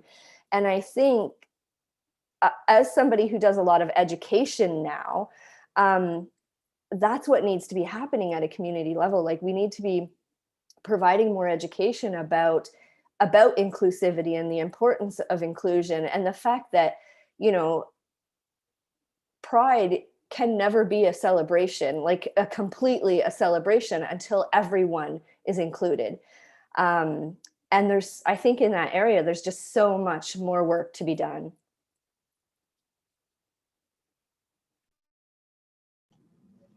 Thanks, Christine. Cameron, I think hope you're still there. I don't see the video anymore, but did you want to share a couple additional thoughts before we move on to the next question? Yeah, sorry, my internet's mad. There's construction in my neighborhood and they're just like tearing up everything. So I think I apologize. Not at all. This is one of the challenges of these virtual events, right? Is your internet is real and people can impact it. But it should be working okay for now. I found a backup. But yeah, I want to talk a bit about safety and just respond a bit to some stuff Christine was saying, that there is a real tension, I think, in these situations around inclusion and safety, right? What does it mean for this to be a safe space, Pride to be a safe space? What does that look like for people? And not only we have to think about physical violence, I know that Dick was talking about that a bit in terms of the folks that have showed up in various places around the GTA. Hamilton Pride, of course, was a touchstone moment for that in 2019, where people came and violently attacked folks. And I'm sure everyone here and many people watching know about that, so I won't go into it. But there's a tension between this notion that Graham brought up earlier, which around police being the oppressors in 1981 and being there to harm folks directly, and them not wanting them to be part of pride parades. And this idea about marching and rallies and how that works, this idea that traditionally marginalized folks want to be part of pride celebrations, but that at the same time, so do police. And so I say, and I've said this many times, there's a preoccupation in my belief, by police wanting to be inside of pride spaces, inside of spaces.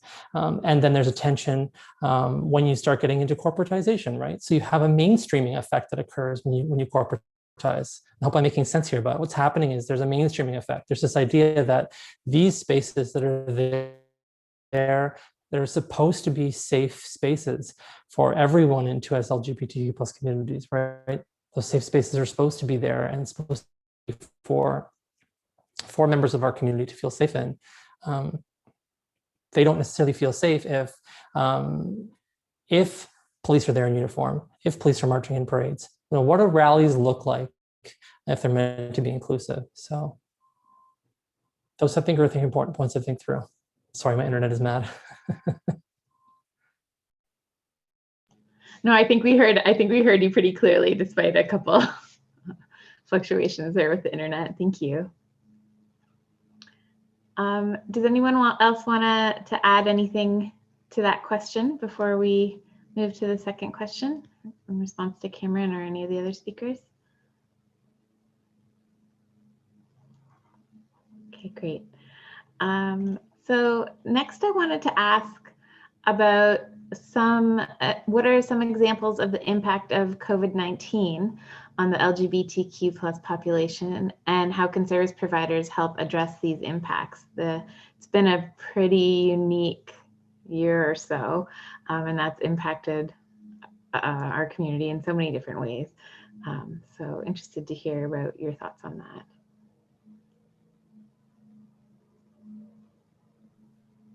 Christine, thank you. I see Matthew unmuted, so Matthew, you go ahead. No, I was gonna say I missed out on the last one, but that's okay. I didn't have much to offer for the last question, but maybe For this past 15 months has been very challenging, and I'll speak for Hamilton Public Health. Sadly, we've essentially shut down so much of our healthcare services that we were offering, and I mean, we've diverted so much of our staff to the COVID-19 response, understandably, but certainly at the expense of other healthcare. And I can't help but think there's been a huge, well, I know there's been a huge impact. Some of my work specifically is I do a lot of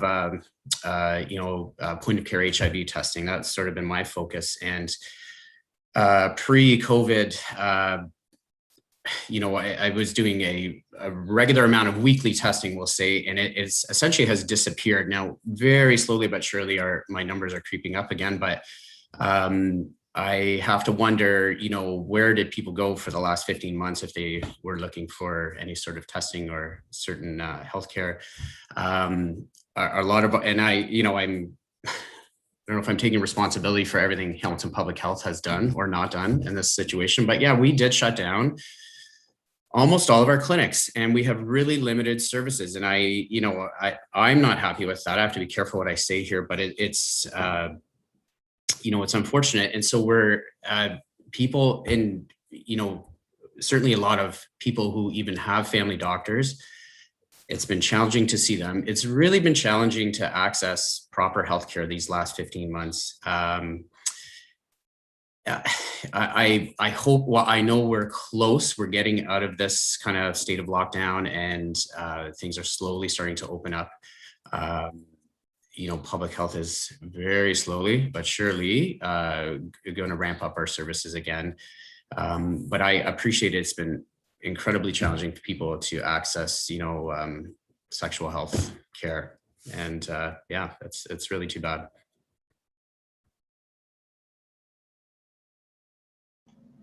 Thanks, Matt.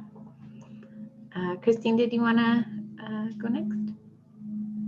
Sure. If it's okay, I'm going to share my screen because I actually did research within Brantford and Brant County over the last year with 2S LGBTQ plus community members.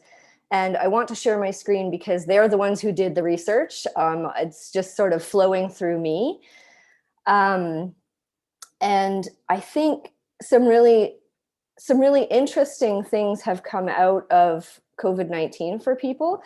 And so in the research, folks talked about COVID-19 related fears, for example, like fear of the unknown or uncertainty for the future, fear of dying or friends dying, particularly friends who might live alone, who may have illnesses that would make them more vulnerable to COVID.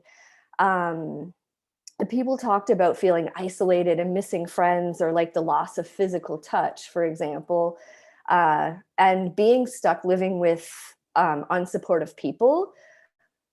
Folks talked about, and so this photo that was done by Maggie is actually about, it represents youth in Maggie's mind. They said that, it represents the youth that may be living on the brink of their homes and struggling to hold on.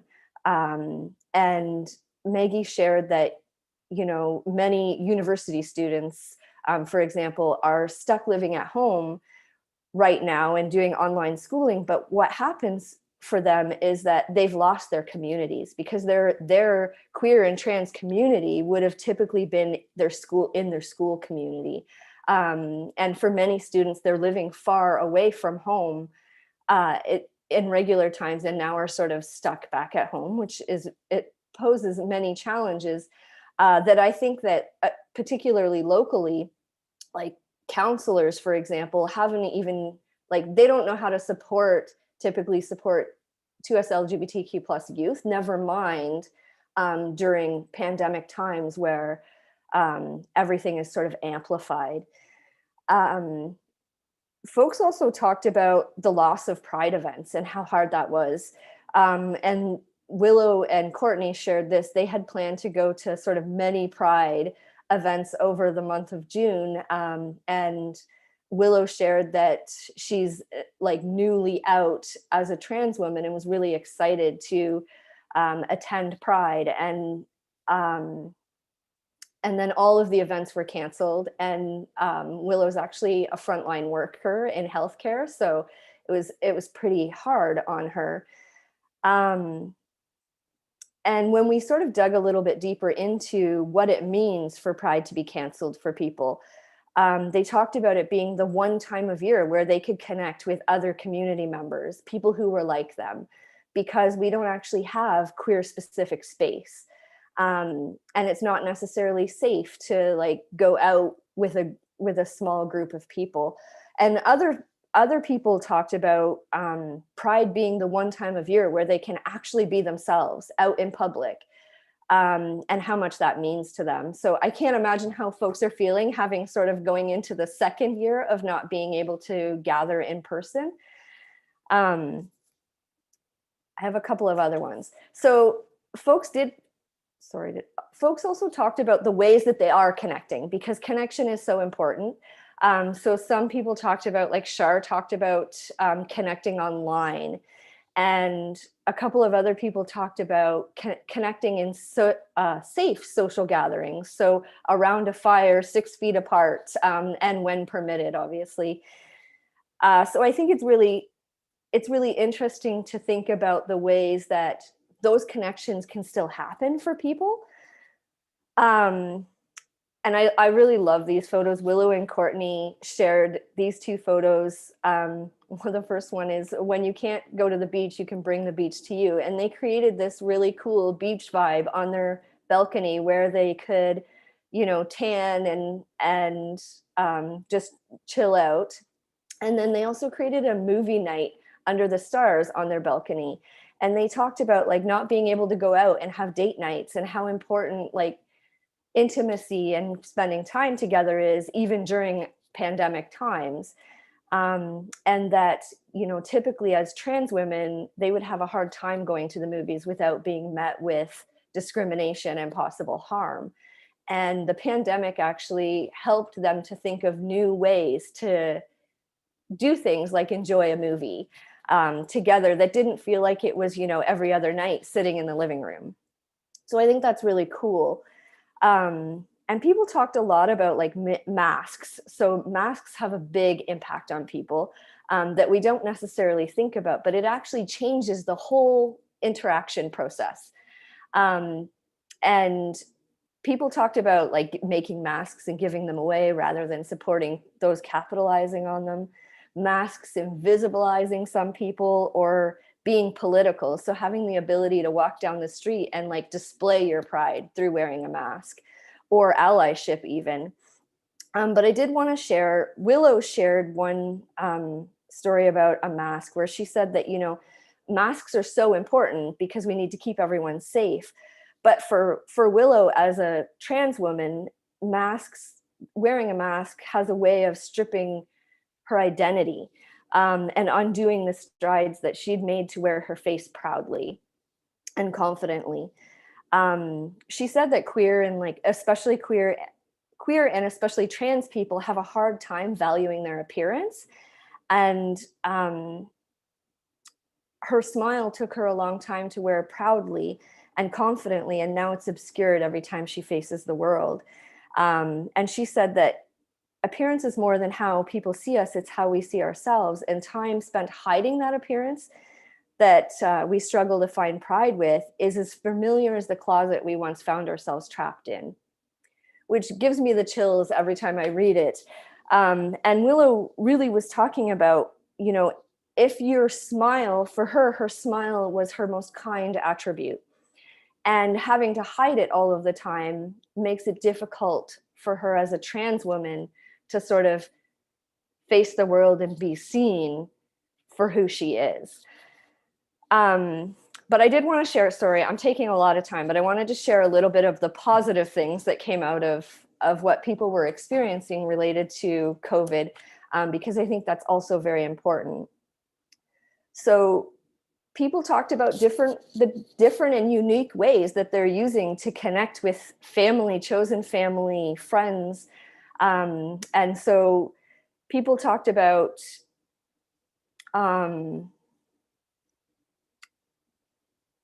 so supporting each other. So for example, this first photo was submitted by Michael, and this is his partner, Stephen, who at the beginning of COVID started on his YouTube channel, started Songs for Isolation, and he performs live, and he's actually got followers all over the world. And it's something he did to keep himself busy while being isolated, but also he really felt the need to like provide entertainment to people, which is a really great way to find community and connection during pandemic times.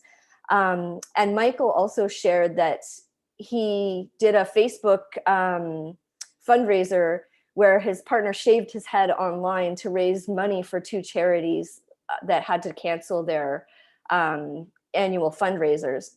And these charities were very important to him. And they actually raised over $3,000 by just shaving his head online. And for Michael, he said that giving back to community and spending time working towards providing for community makes you feel like you're a part of a community. And then Rebecca shared that, while Pride was canceled, it's still really important to recognize that there is community support out there. So she went around and took photos of community support that she could find.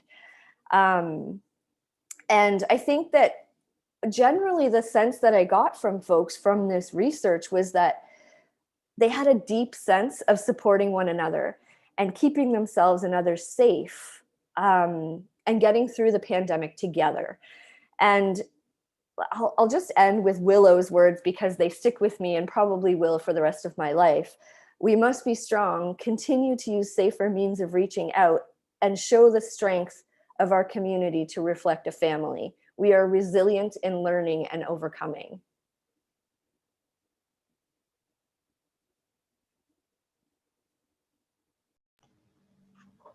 I really Thank you so much, appreciate Christine. everything. Sorry. No, go ahead, Cameron. I just want to say thank you. That was great. Yeah, I really appreciate everything you contributed there, Christine, and especially talking about the kinds of spaces that people are finding in the pandemic. I mean, I know I was on the board last year at Pride, and we were thinking about digital Pride, and we were one of the sort of first organizations in Hamilton to have to confront that issue. What do we do in this space? How do we make this space? And the big question was, how do we make the space safe? And I'll be honest, we were quite lucky that we didn't have a lot of folks trying to bomb our meetings or anything, Zoom bomb the meetings, I should say, and that kind of thing. We have moderators standing by, and it was very supportive.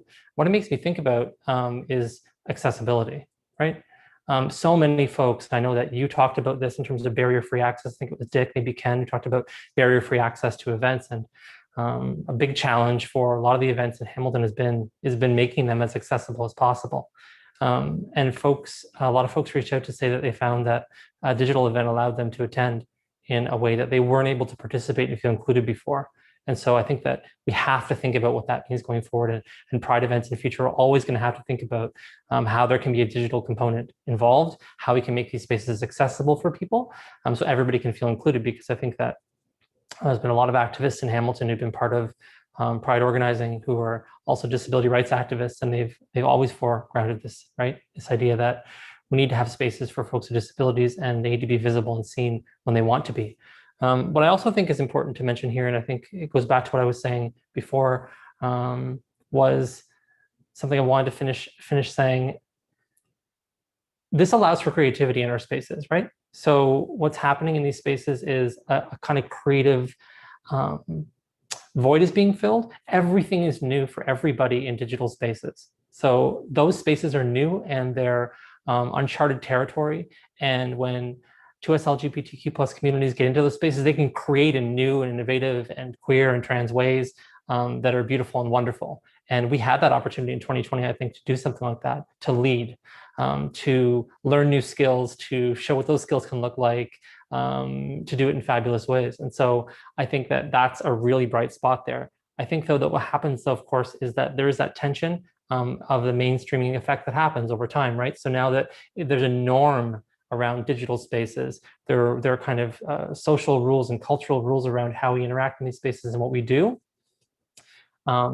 that we have to be conscious of protecting that space to make sure, again, it's safe for everybody, it's inclusive as possible, and then it's an active site that we have to be able to both celebrate and protest, right? And when corporations come in to sponsor stuff, we got to be thinking about what that looks like, how that looks like, how that transforms those spaces and what it does. And I mean, for a big thing last year, it wasn't a big thing, maybe it was small, but I mean, when police were thinking about how they would celebrate Pride, they got in their uniforms and they put these frames around themselves in Hamilton, right? In Hamilton, police put these rainbow frames around themselves with their uniforms on, right? That was jarring for many people in the community to see that kind of action. It made a lot of us think about who gets to own online spaces, who gets to participate in Pride spaces online, the co-opting of hashtags, right? Another thing that's been really discussed in Hamilton a lot is, and maybe not super widely, but our politicians don't really participate in Pride here in a way that makes sense. I mean, John Tory would be absolutely attacked by everybody in Toronto if he didn't show up to the Pride Parade. Though in Hamilton, no one can say definitively they've ever seen our current mayor at Pride. So there's a showing up to Pride, of being present inside of communities and spaces where maybe for some people rocks their comfort zone. That's a kind of accountability, right? What happens when you're a spectator at a webinar for Pride as a politician and you don't have to have that accountability anymore, right? What does it mean to be part of saying, please attend this digital Pride thing, please do this thing, please participate in it passively? Where does that accountability go? So I think that those are all really important things to unpack as we think about the legibility of Pride in these spaces and what it means to democratize it.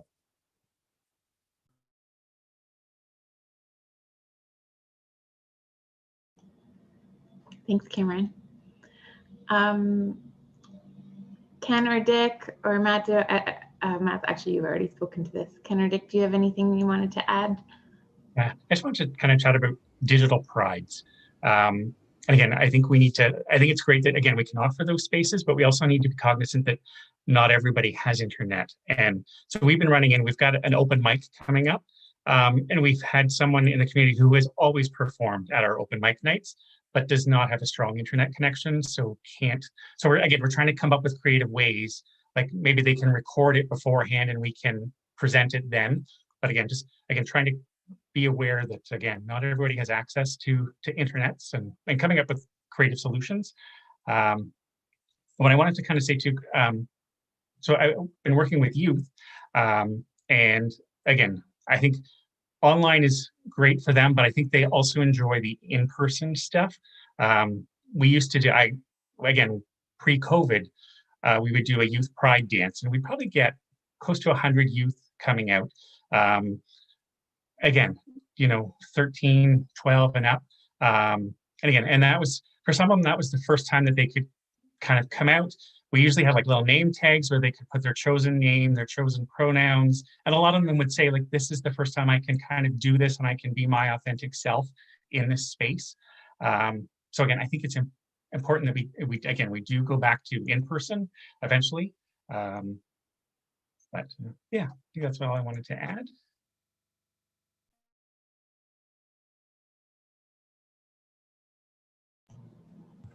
I've just been coming up with little ideas about this whole digital divide piece. And, we know from a health equity standard that there is such a huge gap. And knowing that, from our experiences through our workplace in COVID, understanding now that we need to pivot a little bit and be able to bring those live events that we're doing to those who are physically unable or even are challenged just in being those spaces. We should be able to be more inclusive yet with our activities. So this group, I've just actually texted out a couple ideas to our Pride committee based upon things that we're doing here. I guess this work really doesn't stop at any point in time, does it?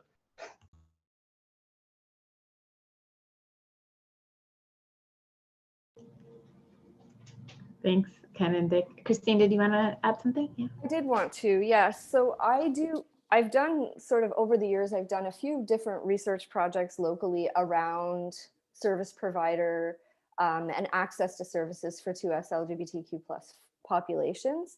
And in terms of like the second part of the question we're talking about right now and what service providers could do, I think in locally, I can't speak for the other communities, but locally, generally 2S LGBTQ plus folks don't have equitable access to care, whether it's medical treatment, whether it's counseling, whatever it might be.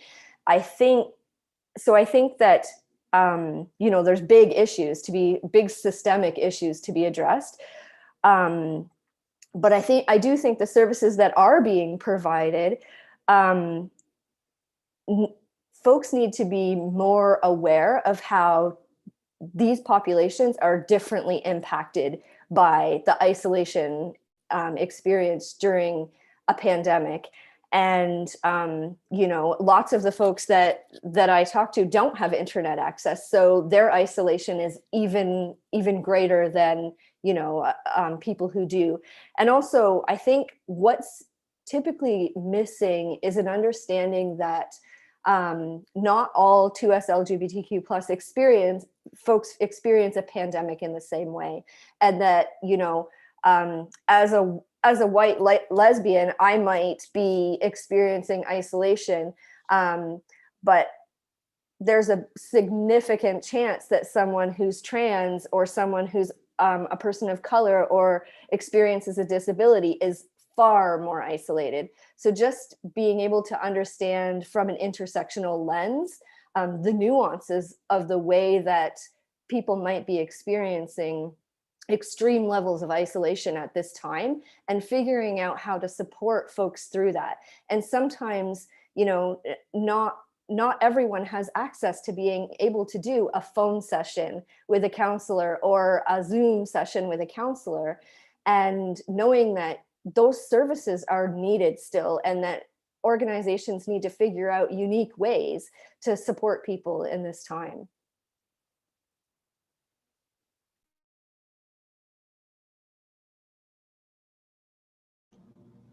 Did anyone else have anything further to add on that before we move on?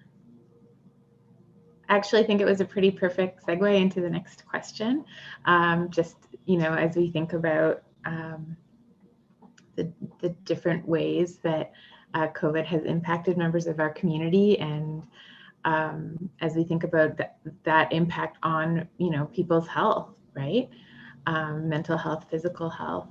And so as the last question for today, I wanted to talk a bit about some of the local health promotion challenges that are facing LGBTQ plus population, and how service providers can ensure that those challenges are met. So I think Christine started us off already with that, which is great.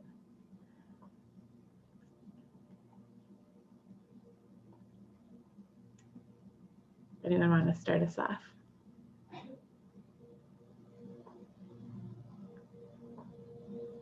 Maybe I'll say something here. I think our challenge will be to get people to come back, and it's funny because there's been a couple issues where I've had clients who I've been caring for, and part of their reluctance was that our government's messaging for the last 15 months has been stay home, stay away from people, physically distance, and then here we are having a conversation about STIs. And eventually there's, trying to get through the discomfort of saying, well, clearly not everybody's physically distancing from each other, and that's okay. Like, that's life, and we know that.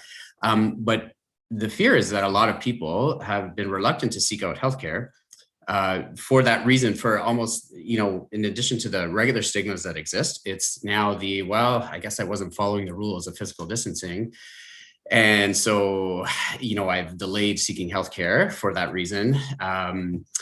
But I hope now that, again, that we're sort of near the end of the pandemic, or hopefully that's not going to be an issue. And again, I certainly strive to not, to make it as open and as easy for people to access healthcare. But I appreciate, what Christine and what some of the people have said, that, yeah, there are barriers, and there have been huge barriers the last 15 months, and there are still, and hopefully this will all end soon. So.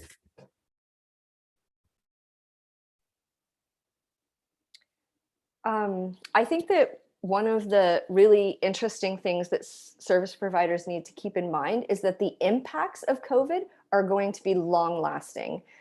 People's physical health, people's mental health are going to be affected for more than, a month or two after COVID has gone away and life sort of gets back to being able to see each other in person. I think that the funding will stop, like the COVID related funding that's coming to all the organizations will stop happening, and people will go back to normal service provider responses to things. But the impact of COVID is going to have, long lasting effects that we need to be keeping in mind. And so my hope is that organizations will continue to apply for funding to address some of the issues that we're going to see happening through, for the next, 2 to 5 years or more, because of all of like not accessing healthcare, not accessing mental health services through this time. Yeah, I think that's super apt. We're also thinking too about mental health and about isolation. And I know that there's been research out of McMaster University's Labor Studies program in the last couple of years, a report done called Mapping the Void. That report really talks and unpacks, from a pretty good sample size, the kind of safety and isolation folks from 2S LGBTQ plus communities are feeling, and how, frankly, those groups are more impacted by negative health outcomes than other groups. And this is before COVID, right? So this is before we're faced with a pandemic. We know from research that's being done, especially in Black communities, especially for the people of color, that they're more impacted by COVID, right? And when we think back to the history of Pride, I think it's a bit of what we've been touching on today. And we think about activists like Marsha P. Johnson and others who, Black trans activists who started this movement. Like, we need to remember and think about that that's a part of the present activism we're doing today. Is ensuring that the health outcomes for those who are most vulnerable are prioritized. And I think that means that cities need to think through things like right in the current moment, I would say, just to be very live to it, right? What does a 2S LGBTQ plus vaccination clinic look like, right? What does it mean for, and not to pick on the health folks at the city, Matthew, but I think that these are challenges being faced across the province. But what does it mean for a medical officer of health in any of our regions or municipalities, right, to use the broad powers available to them under the Public Health Act and other kinds of legislation to say, look, to the province, look, like, you're not doing enough. We have local communities who are suffering. There are parts of the city where we need to make sure that those vaccine clinics are opening and happening and people are getting vaccinated. We're just going to do it. Take us to court, right? I'd love to see the province of Ontario try and sue the city of Hamilton for prioritizing the health of its residents, right? And the public, and take that precedent to court and fight for the rights of people who need them. Those are the kinds of things I think need to be happening, and the kinds of positionality that cities need to be taking, because as we continue to have these fights and continue to have struggles, we're going to see what happened in Hamilton. When activists, Pride organizers spoke up when there was violence, we saw a lot of politicians double down with pretty problematic rhetoric, saying things like, well, it's the fault of the folks who organized the event. It's the fault of all these other kinds of folks. And we see that stripping away of resources available for organizations supporting members of 2S LGBTQ plus communities. And we talked earlier about who's the responsibility for that. And it's great that you could get buckets of anonymous money at bars. That was a thing that was happening. I think that anonymous money is kind of the best money in a way for these things. And it's great that that could happen. But when it can't happen, what is the responsibility of our local government? What is the responsibility of other governments to step in, drop some money on us into the situation and say, we're going to fund space, safety, we're going to do the basics, and we're going to make sure that folks have a place to be, a place to create, a place to start from, a place to recover from, a place to feel healthy from, right? What does that look like for cities and governments to do? We can't leave this to the private sector like we leave so many other things to expect that they're going to make the right choice. So many times we see, TD is a huge sponsor of Pride events across the province, and I'll join Ken in saying that there was certain naivete I experienced and certain ignorance I had when I was doing some of the organizing in Pride in Hamilton where, TD signed on to be a sponsor and I didn't think twice about it. I didn't get involved in the sponsorship committee. I didn't ask questions. But then when I reached out to two-spirit members of the community afterwards, they were saying, look, like, have you looked at the pipeline policies for those banks? And it was like, no, actually, hadn't done that. And since did and made sure in 2020, when I was still involved in organizing the event, that, hey, like, we weren't having that sponsor there. But then when you take that money away, what's the event look like, right? Is it enough to have an event that's not super flashy and super overproduced? My answer, I think, is yeah. But again, that's a tension that we have to think about and think through when we're making these choices about how it works. Anyways, back to health. I'll be quiet about these things. I think that health outcomes, especially now, are super important. And I think that there's a real opportunity for cities and city governments who have the biggest impact on the day-to-day life of residents in this country to step up and do something meaningful to improve health outcomes for 2S LGBTQ+ folks.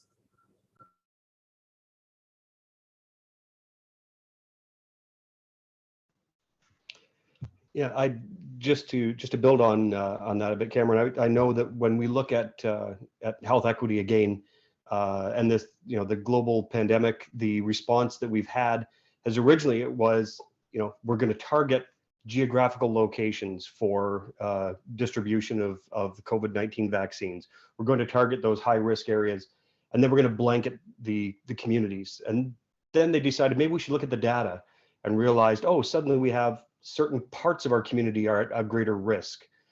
Why haven't we had that push to make sure that we take a look at the demographics in a more broader sense and look at those marginalized populations who have higher incidence or have higher risk factors? It bothers me to see this blanket approach where everyone between this age and this age, you're all the same. And we know that it's not an accurate way to do things. So again, not to harp on public health in Hamilton or any other community, but I think provincially we need to take a better approach to how we look at those equities and how we decide on which communities should get specialized services. And I'm 100% behind the concept. Can I comment briefly? It's interesting what Cameron just said, that, and this is so true. There's such a, and I don't want to make this a political conversation, I'm sorry. There is such a huge focus in this country on our federal leaders and our provincial leaders, but what Cameron said about your civic or your city government has a huge impact on your day-to-day life, on everything you do in your city. And again, public health, yes, of course, it is a city-run organization. And interesting, at least in Hamilton, and I think for a lot of municipalities, the Board of Health, which makes huge healthcare decisions in the city, is largely made up of city councillors with no healthcare experience or backgrounds whatsoever, which, I mean, I only learned when I joined public health. I had really no idea that a Board of Health would be city council, essentially, which was kind of shocking to me. So city government, huge impact. And yeah, that was just a great point, Cameron. So thanks.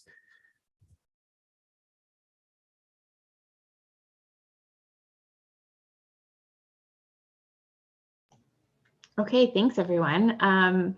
Any further points anyone wanted to add? And if not, we can move on. I want to just throw in, just to respond to what Matthew said there a little bit.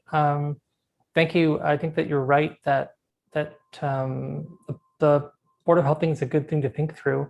I think where I'd like to leave that, perhaps that thread, is where it resolved itself, I think, in my mind. So there were some successes in public health in Hamilton. So we've had some clinics in Hamilton that have focused on making sure that Black folks get vaccinated, people of color get vaccinated, and so those happen. But I think it's important to focus on how that happened, right? And that came from members of the Black community organizing with public health, showing up, helping to administer those clinics, signing people up in communities, right? Like it was a huge amount of work done by residents in the city of Hamilton to make that happen and make that a success, right? The same thing that's happening right now with the Board of Health in Hamilton. I want to highlight that. There has recently been a call and a push from health advocates around the city, from various aspects, saying, look, like the Board of Health is entirely made up of councillors. is there a way we can return to having a focus where we have public health professionals on the board, residents with experience, lived experience of health outcomes, these kinds of folks on the board as well, right? How do we balance it out so it's not just bureaucrats or pardon me, politicians on the board who don't necessarily come with expertise, aren't physicians, aren't healthcare professionals, right?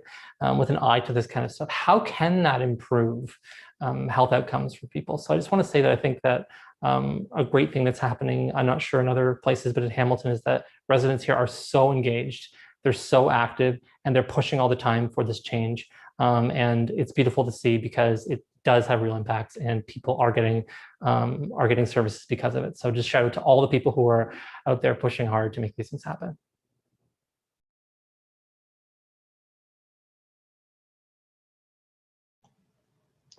Thanks, Cameron. Any other further thoughts from any of the panelists before we move on to questions? Okay, great. So if the panelists from part one are still available, you're welcome to turn your cameras on if you like, if you feel like you'd like to respond to some questions as well, or ask some questions. Just taking a look. I don't think I see anything in the chat or the Q&A. So if anyone who's watching does have some questions, please, now's the time to put it in there. And maybe I'll kick us off if Ken doesn't mind if I throw out another question. This got me really thinking a lot about just that obviously we're talking about, and I think Cameron demonstrated a few times in his comments, this intersection between activism around health and activism around pride, and wondering what people's thoughts are on whether it's now during these digital pride events, or whether it's more looking forward to next year when we have Pride Month, what how we can ensure that like health promotion and messaging is taking, or whether, but how we could ensure that it's taking place at Pride. Like, what does that look like? What would that need to involve? Or maybe, I know a lot of it is happening already, but where can it be improved? If anyone has some thoughts on that.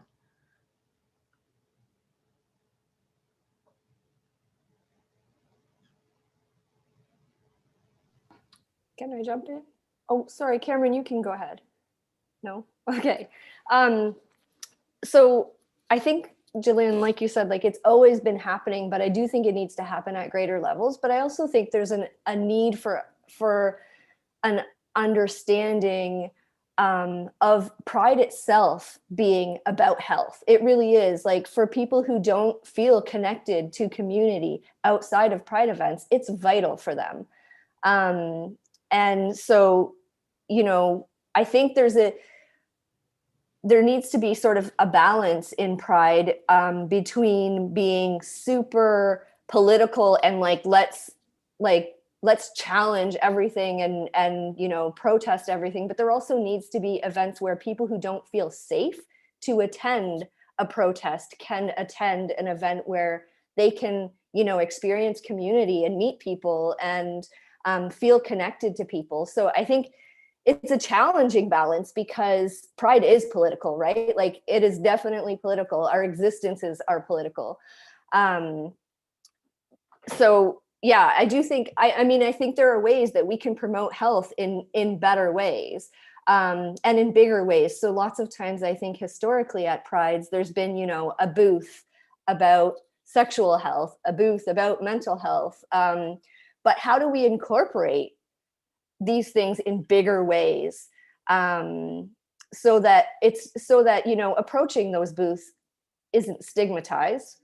And how do we have conversations, especially coming out of COVID, about the long-term impact on all of us, instead of like having an individual lens that says, oh, this person is struggling and maybe it's because of this.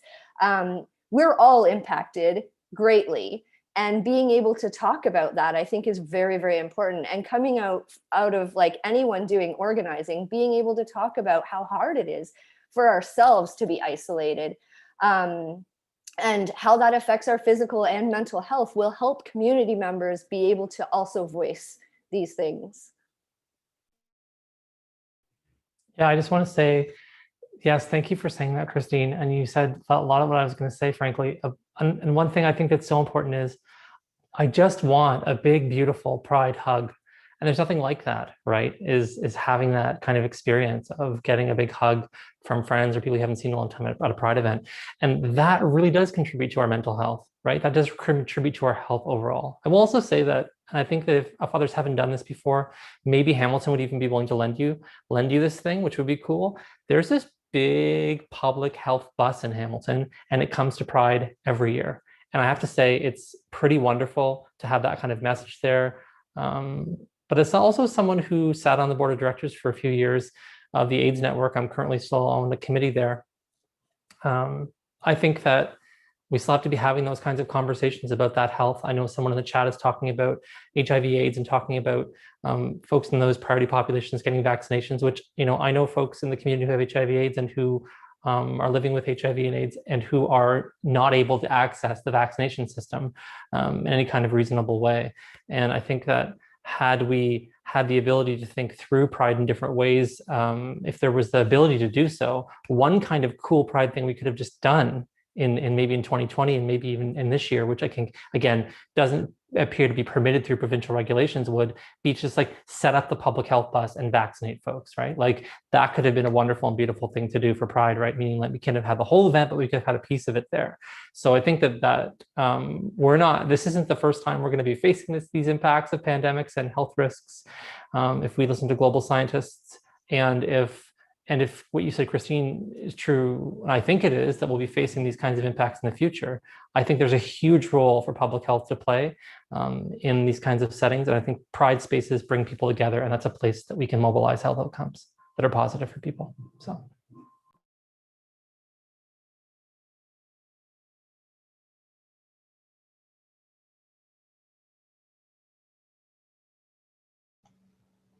Thanks, Cameron.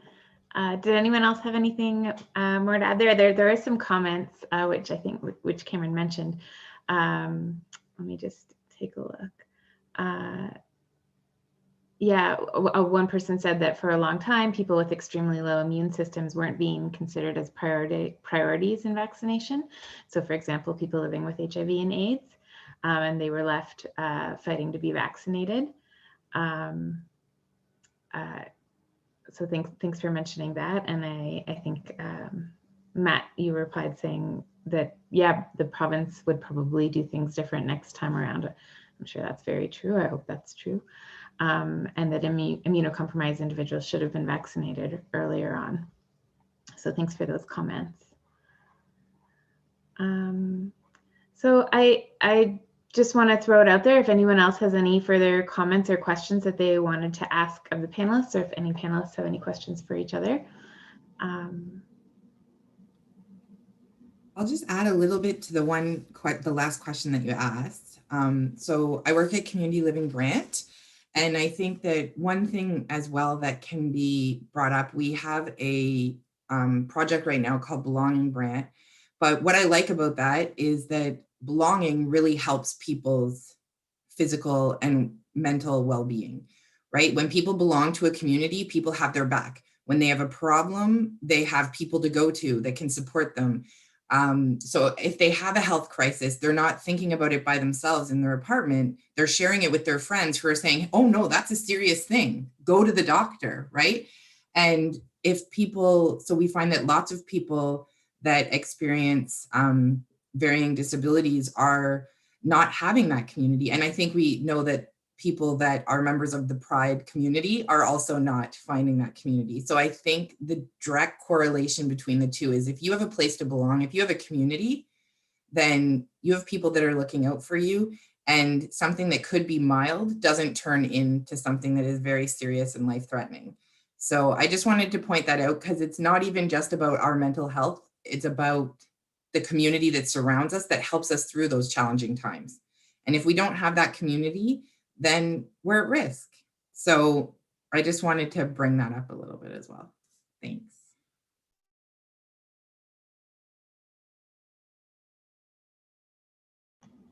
Thank you, Tara. All right. Well, oh, sorry, go ahead, Mike. Just one very short point. We all need to remember that we're all different and we all need different things. So the notion of having safe places and people we can talk to is hugely important.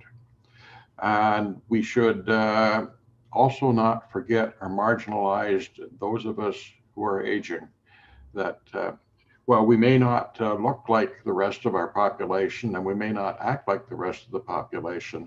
We need to be kept involved all the way along. We have good ideas. We have things to contribute. Don't just kick us to the curb because we're old.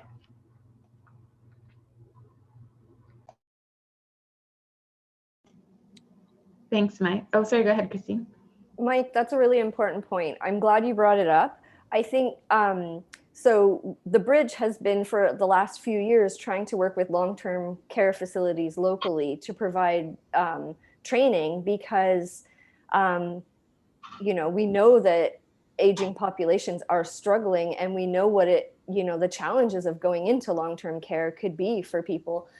And I do think that this is a population that gets missed in a lot of the service provisions that are happening. And I really do think there's a need to have like a greater understanding about the challenges that aging folks are facing with both their mental health and their physical health needs. I think there could be organizations in every city on their own that are supporting seniors who are 2S LGBTQ+.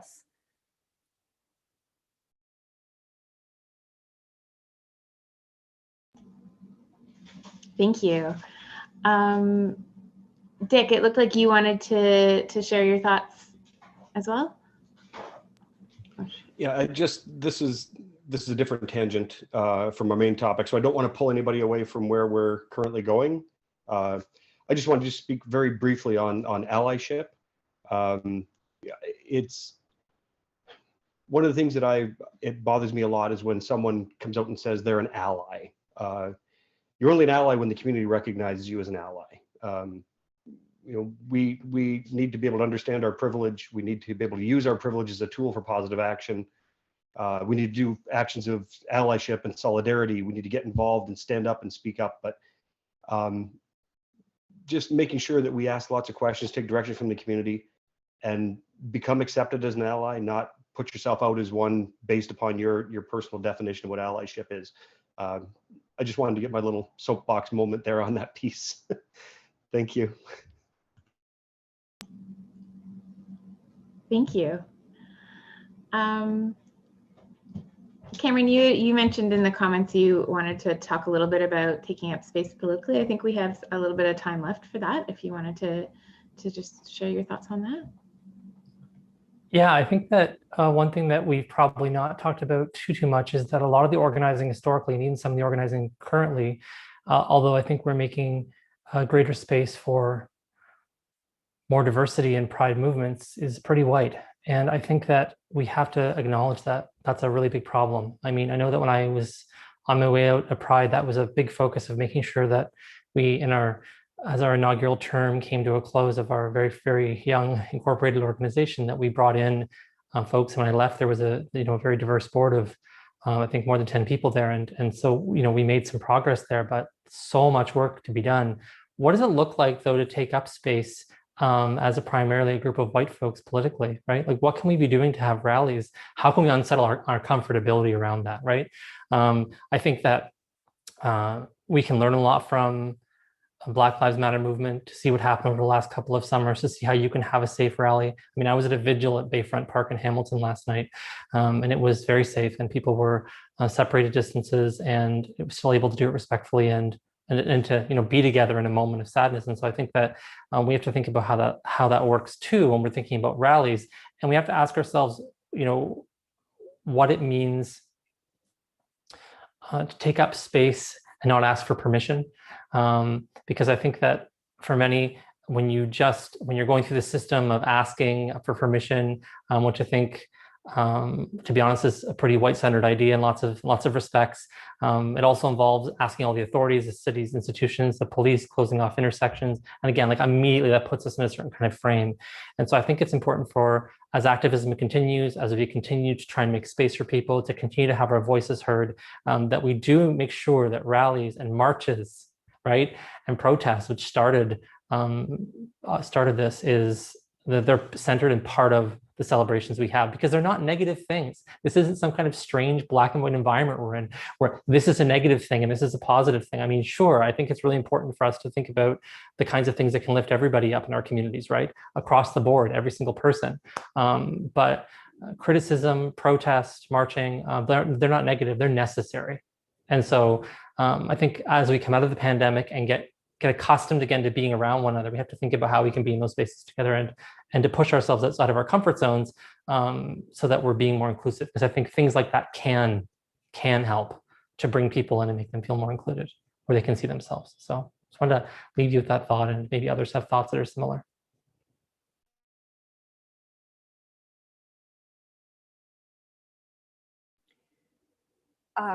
I just wanted to say, I think it's an interesting point that, the people, when we are asking for permission to do these things, we're asking them from the very systems that are creating inequities in the first place and maintaining them, right?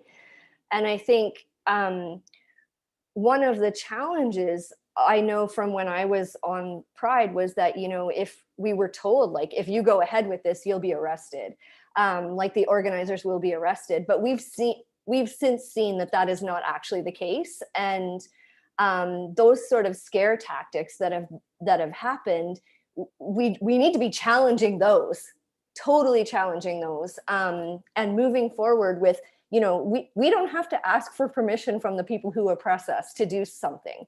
And I think we need to sort of get out of that mindset that, cities and police have sort of drilled into us over the years.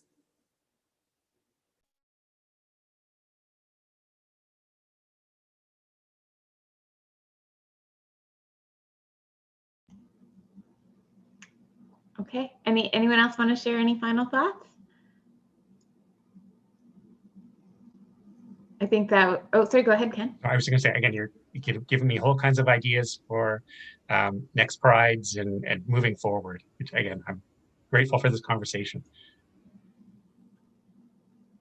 Yeah, absolutely. I think that was actually a great way to end this conversation. Just as we think about, what do things look like, not just right now, but moving forward, as we are moving out of this pandemic, and we're looking forward to events where we can once again gather, build community, look at health promotion, look at healthy lives mentally and physically. So I just wanted to say thank you so much to this fantastic group of panelists. You shared your personal experiences, your wisdom over the years, your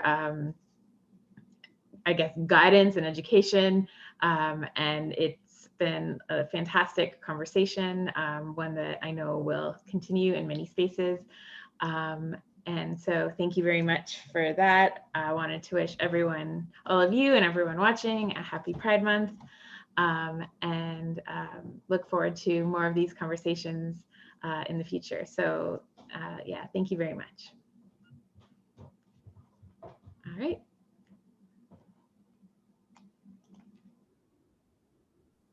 Okay.